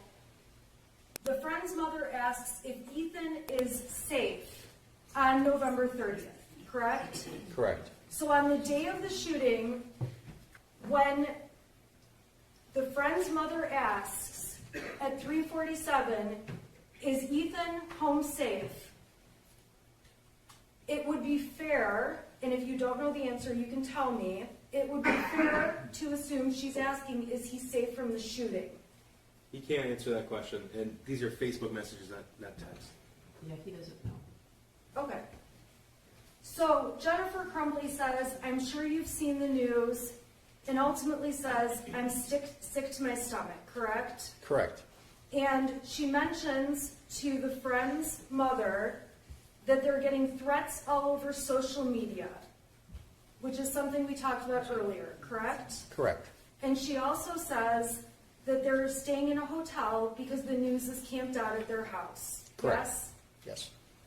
During your testimony, you admitted some GPS location information. Yes. And if you need to see the exhibits, let me know, but I think these will be simple questions. When you provided the jury evidence that James was at the gun store on the 26th, we can agree Jennifer was not at the store when the gun was purchased, correct? Correct. And when that day, there was a video on the 26th that the shooter made of him holding the gun. It's a short video that was admitted as Exhibit 417. Do you recall that little video? Yes, I do. And in that little video, we can't see who else is around while the shooter is filming himself with holding the Sig Sauer gun. In the video, correct. And we don't know, obviously, who was present in the home or in the room even with him. Correct. That was the day the gun was bought, Correct. and the shooter took that video himself, as far as we can tell. It was on his phone, yes. It was on his phone. And he, and it was a video that he sent to, it was a, I'm sorry, let me back up. There were also photographs taken that day of the gun, Correct. the day they purchased it. Correct. Jennifer Crumbley actually posted a photo that was taken of the gun. After they went to the gun range? No, the day before, on Friday, the day the gun was bought. And if you don't recall, you can just, I believe it came in through the witness before you, so if you don't know, you can just let me know. Yeah, I don't know. Okay, thank you. So the gun was purchased on the 26th, and the next day is Saturday the 27th, correct? Correct. On the 27th, we know that James Crumbley was door dashing that day. Correct. That's the day that the shooter and his mother went to the gun range. Correct. That is the day where there was posts about a mother-son experience at the range, in terms of shooting the gun, going to shoot the gun. I remember those, yes. Okay. Now, there is not any information about where the gun was stored or placed in the Crumbley's home overnight between the 26th and the 27th. Judge, I'm going to object. These exhibits weren't introduced to this witness. It's inappropriate to ask this witness of those questions. Agent Brandon testified yesterday. It's the same questions that she asked to him at cross-examination. He doesn't have the foundation to give that sort of testimony. Well, I guess I don't understand the question. Are you asking, is there any communication on a text or a Facebook or a picture about whether the guns were where they were stored or where they were? Yeah. Okay, so did you? On the phones, no, I did not find. Also, in the very minimum, he should be given the opportunity to review the exhibit before he's asked that question. I don't know if she specifically asked him about it. She was asking about Instagram posts. Oh, the Instagram post. Okay. All right. There's no Instagram posts about storage or being locked up or anything like that. Not that I saw, no ma'am. Okay. You don't So, see any locked guns on Instagram. Locked guns, no. and the evidence that you showed us from the 27th, there's not any information about who put the gun in the vehicle that drove the gun to the target, to the shooting range, correct? I don't know anything about that. We don't know anything about who did anything aside from the fact that we know when Mrs. Crumbley and her son went over to the shooting range? I don't know anything about the transportation of the gun, no. Okay.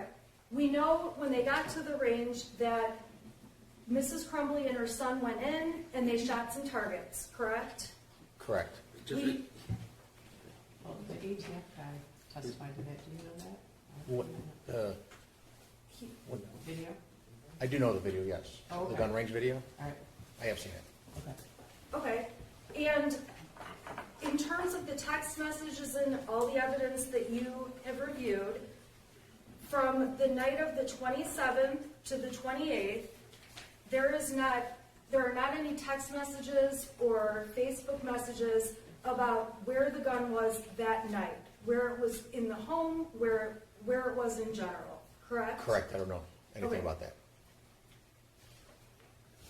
In these same days that the Crumbleys, that Mr. Crumbley bought the gun and Mom and the shooter went to the shooting range, from the evidence that you've talked about in front of the jury, it's clear one of their horses has some kind of an issue, a health issue going on, correct? Correct. So as the evidence is unfolding about what's happening on those days in terms of what the parents were doing, there's also talk about medication for the horse and things along those lines. Correct. When you testified about the search on Mrs. Crumbley's phone about clinical depression, you don't know anything other than what was typed in when she searched for information about clinical depression, correct? Correct. You don't know if that was her looking up information for herself. Correct. You don't know if that's looking for information about the shooter, Correct. or if it's looking up information about some other person. That's correct. On the 29th, that was a Monday. Does that sound right? Yes, ma'am. Of November. Of November. And yes. I'm sorry, of November. Yes. Okay. And that was the day that the voicemail was left that was played as evidence as Exhibit 115 from Miss Fine. Do you know what voicemail I'm talking about? Yes, I recall it. Okay.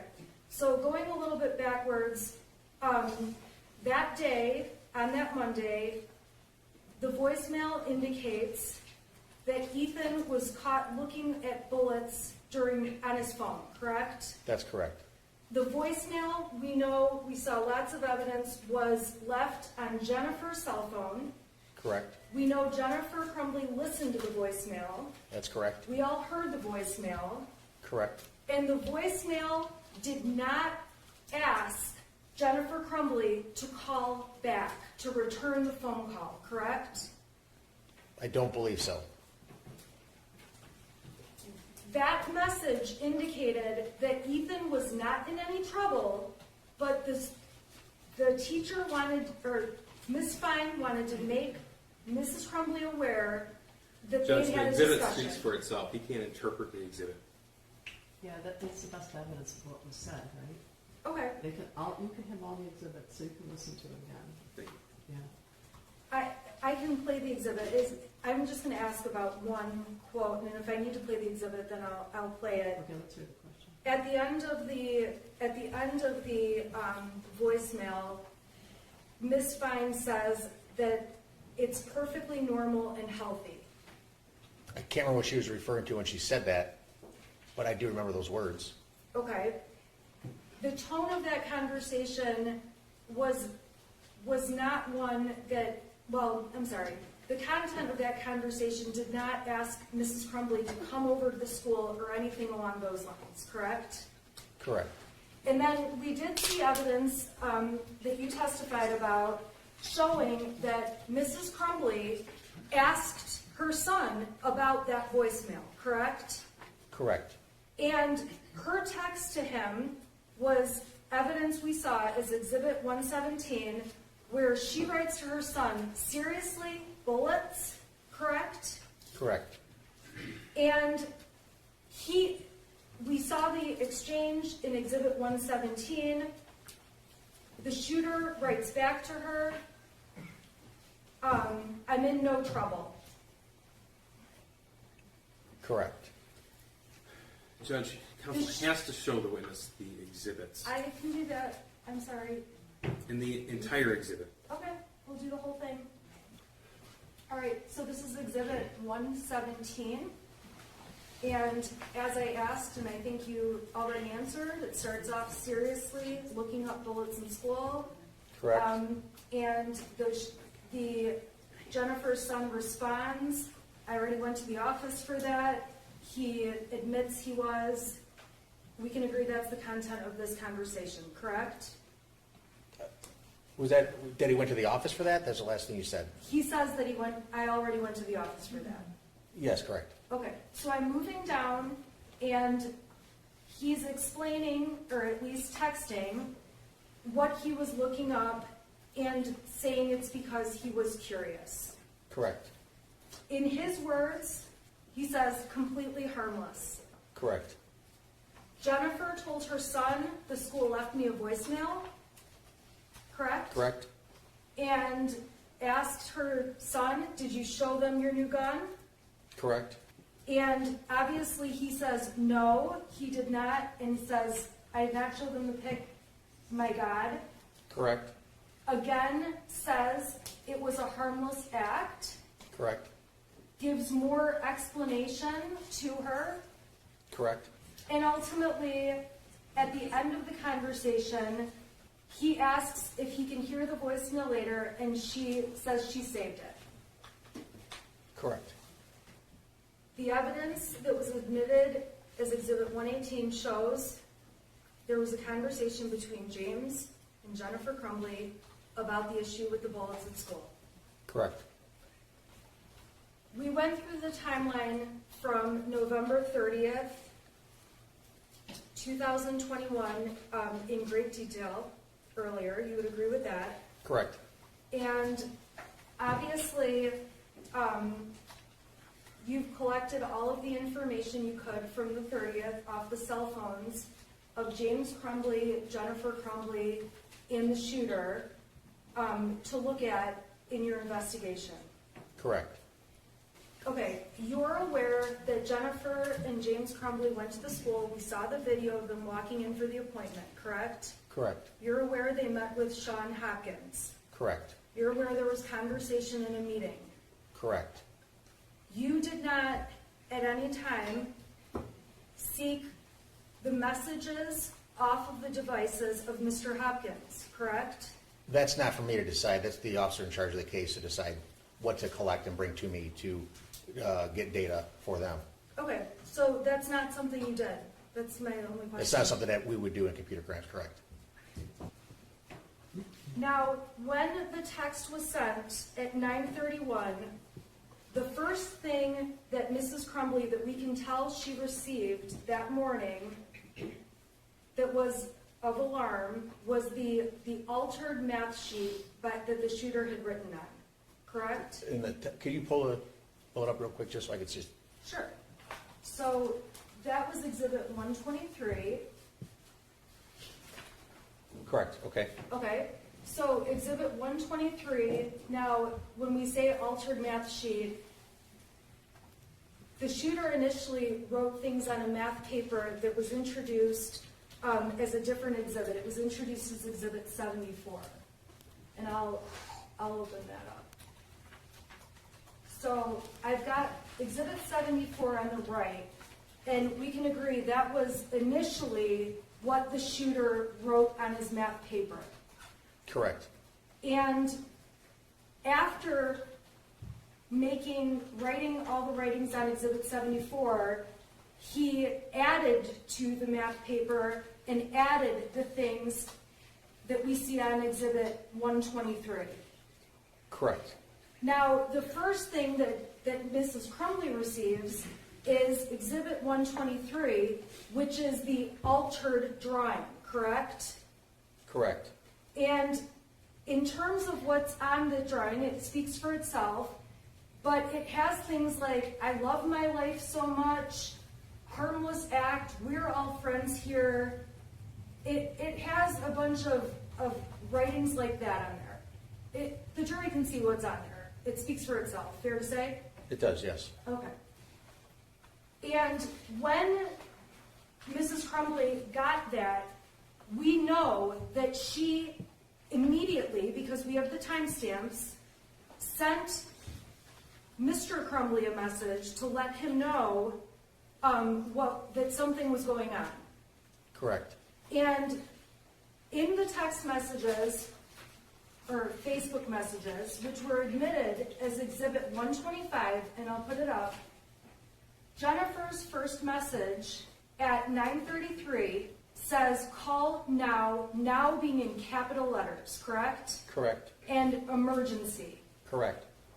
And her next text right after says emergency again. Correct.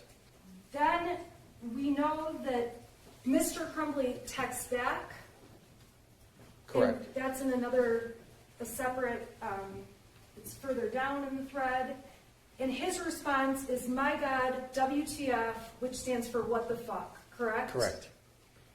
So the parents, we can agree that as soon as the math paper is received by Jennifer Crumbley, there's conversation between the parents. Correct. In addition to the messages, there's also phone conversation. Correct. And at 10:04, we know that Jennifer Crumbley is heading to the school, physically going to the school, correct? Correct.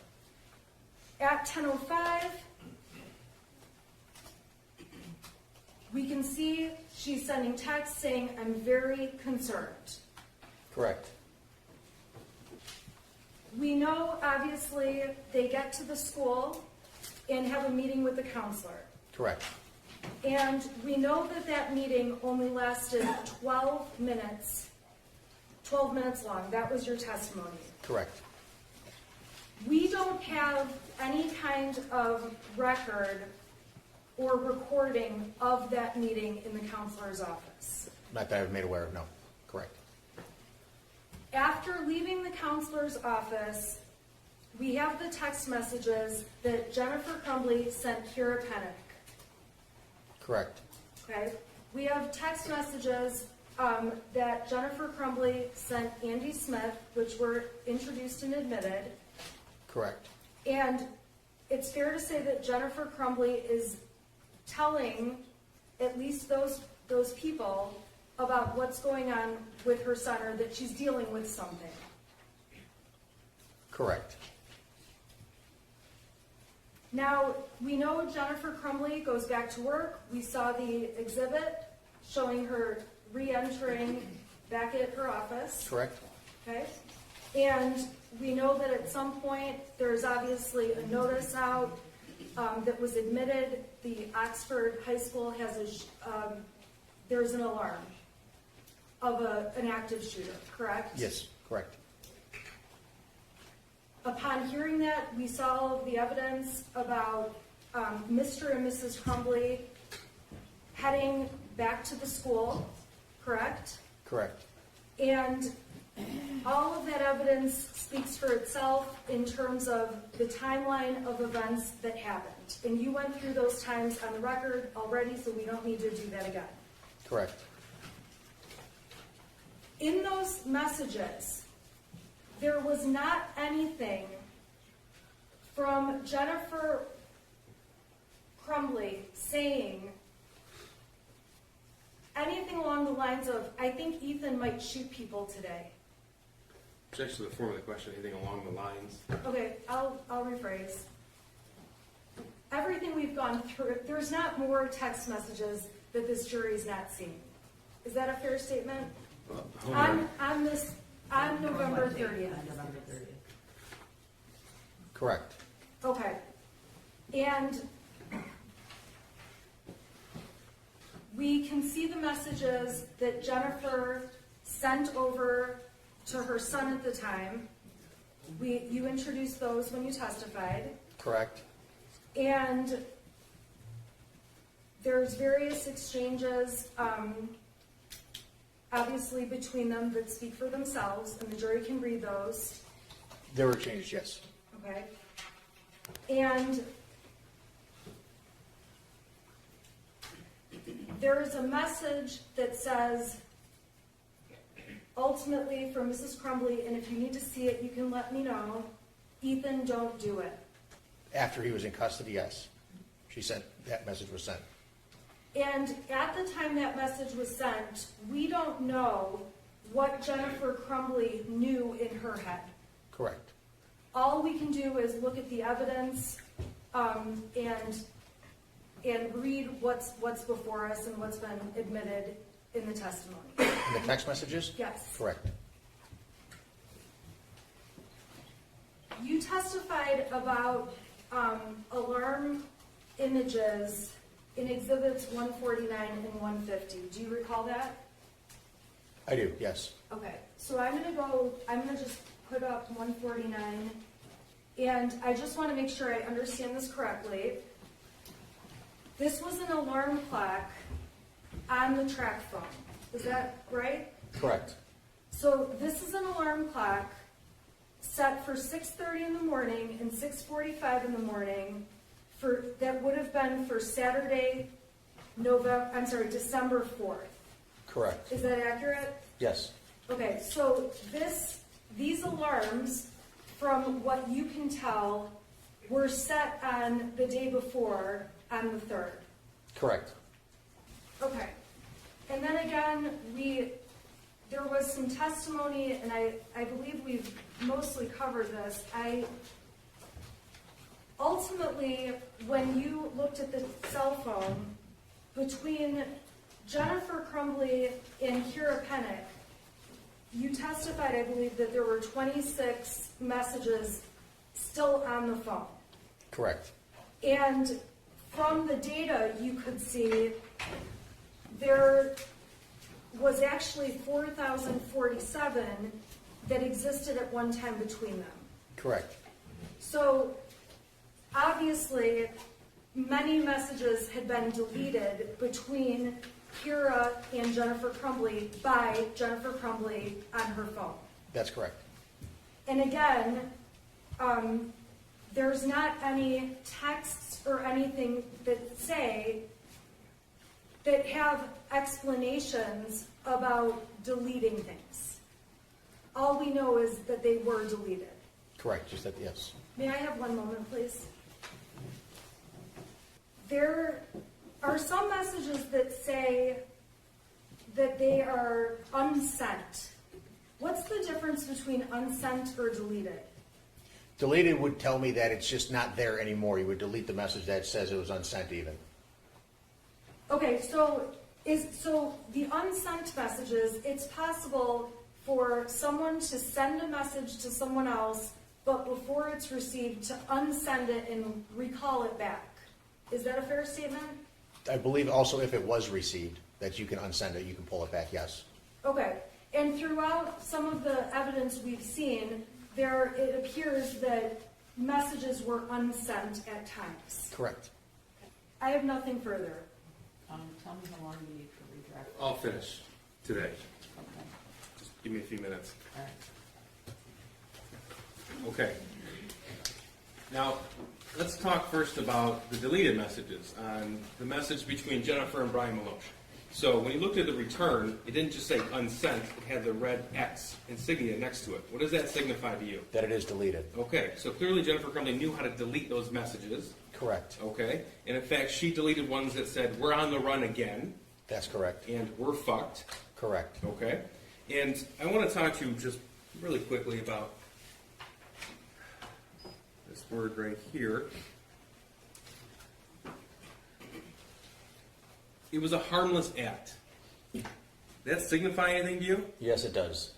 How so? It was also written on the modified math paperwork. Harmless act, right there. Okay, that's Exhibit 123. And Jennifer was sent that, Correct. and she was sent that on November the 30th before the shooting. That's correct. She was also sent this, People 74. And People 74, the shooter wrote, "Help me." Correct. She was sent that, and she saw that. Yes, sir. Okay? And then she communicated about that with her husband. Correct. Okay. Now, you were asked lots and lots and lots of questions about, is there any evidence of, did you find any evidence of certain topics?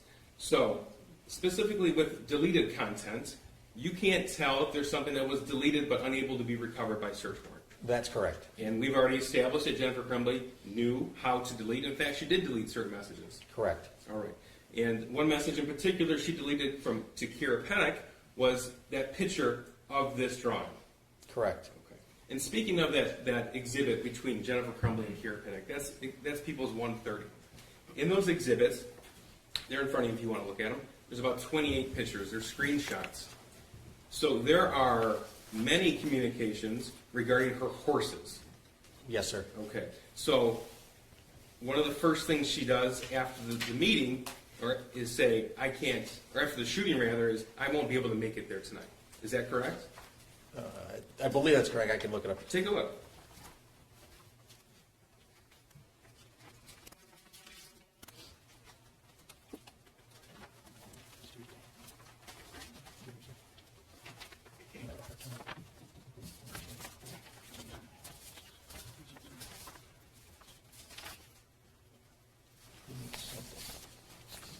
You know what? I'll pull it up for you. Yeah, I don't see it real quick. That's all right. I'll pull it up for you.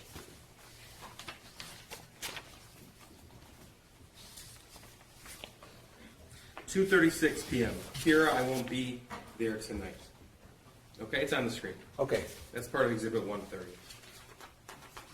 And that is, the shooting ended at 1 p.m., so that's an hour and 36 minutes after he was taken into custody. Correct. I see it now. Yes. That's 6 minutes after she arrived home from the substation, after she was brought there, Correct. and that's the last time she saw her son. Correct. 6 minutes after. Okay. So you were asked about a lot of questions about this Facebook chat here, including a particular message where Jennifer says, I wish there had been some kind of warnings. Correct. Okay. Remember that?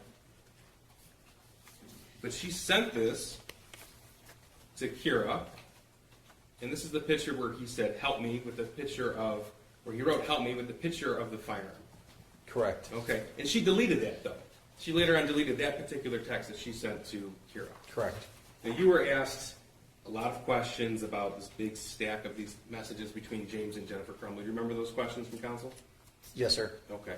And you were asked if there were certain messages about any message that Jennifer had about my son's going to shoot the school, things like that. I remember that. Yes. Okay. You have had a chance to review some of those messages, or all of those messages. Yes. Okay.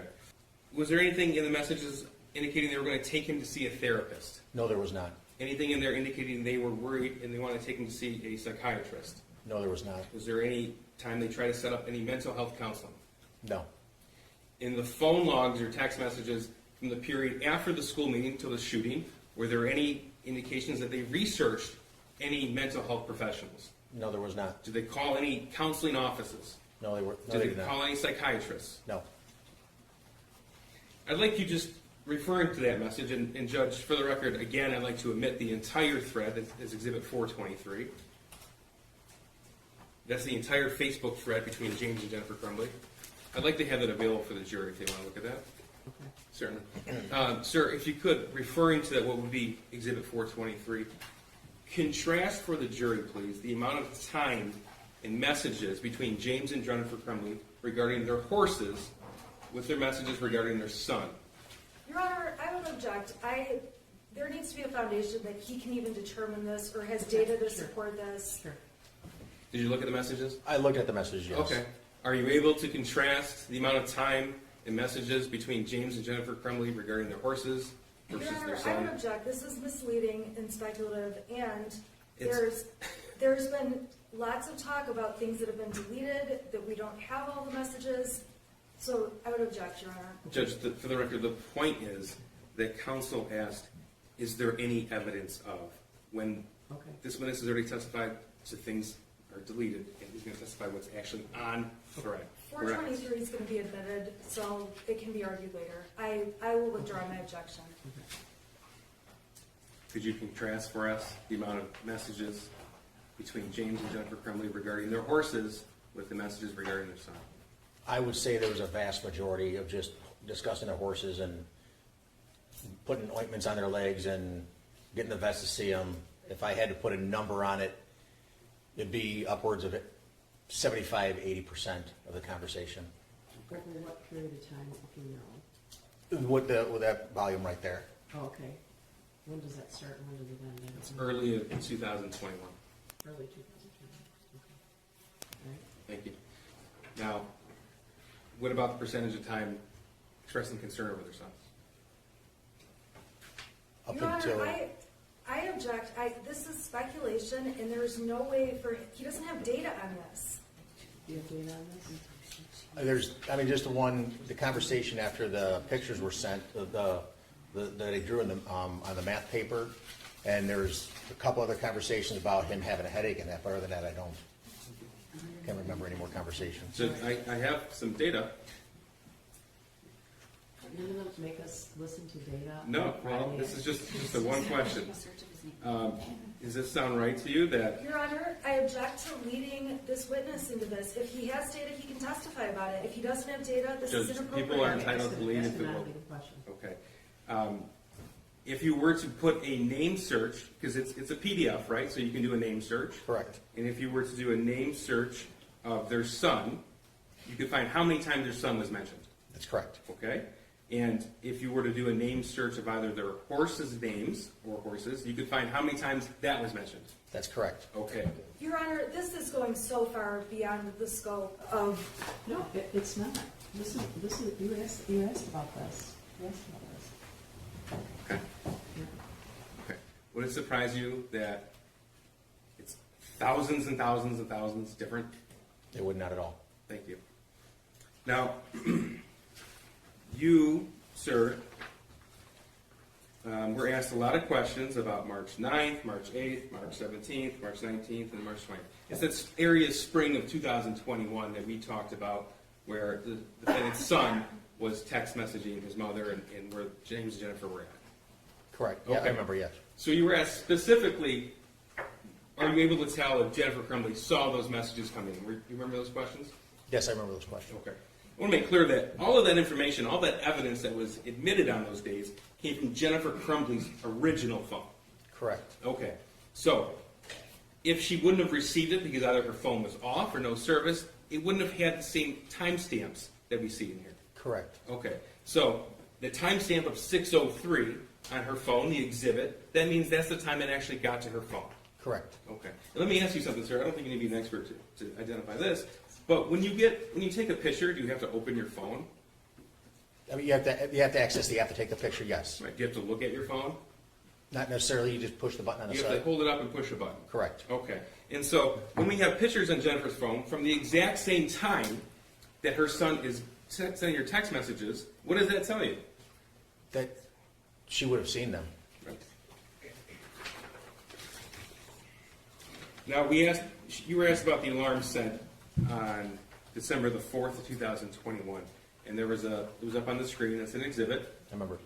It was set for 6:30 a.m. and 6:45 a.m. on December the 4th, 2021. Correct. Okay, and it said when it was set. It said from 7 hours and 30 minutes from now. Correct. So then we can tell that she actually set that alarm at around 11 p.m. on Friday, December the 3rd. That's correct. Were you aware that Detroit police were actually on scene at that date and time, at that specific time, at the location where she was found? Your Honor, I object in terms, If he knows. I would, Oh, yeah, what is the objection? well, the objection is the lack of foundation about whether he knows. I was not aware when Detroit Police was, Okay.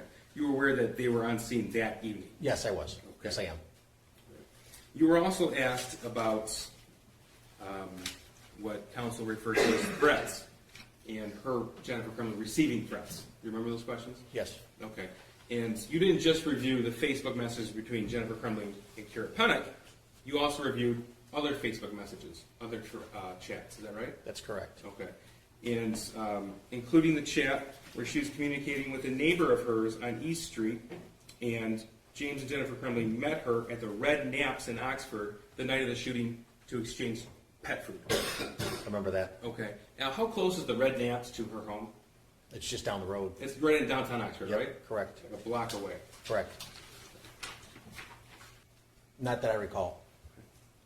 And in fact, the conversation continues about liquidating her assets. Correct, Okay? And it continues about her not being able to see her horses that's correct, and expressing how upset she is that she can't see her horses. that's correct. Right here, I'm bawling right now, Kira. My son ruined so many lives today. Yes, correct, Okay. Now, that was substantially after she was asking to sell her horses for cash, correct. asking cash stats. I think it was Correct. stats. Yes. Okay. And is there any text messages at all in this exhibit expressing any sort of sympathy over the victims after this? Not that I recall. And in fact, the conversation continues about liquidating her assets. Correct, Okay? And it continues about her not being able to see her horses that's correct, and expressing how upset she is that she can't see her horses. that's correct. Nothing further, Judge. All right, Ms. Becton, do you excuse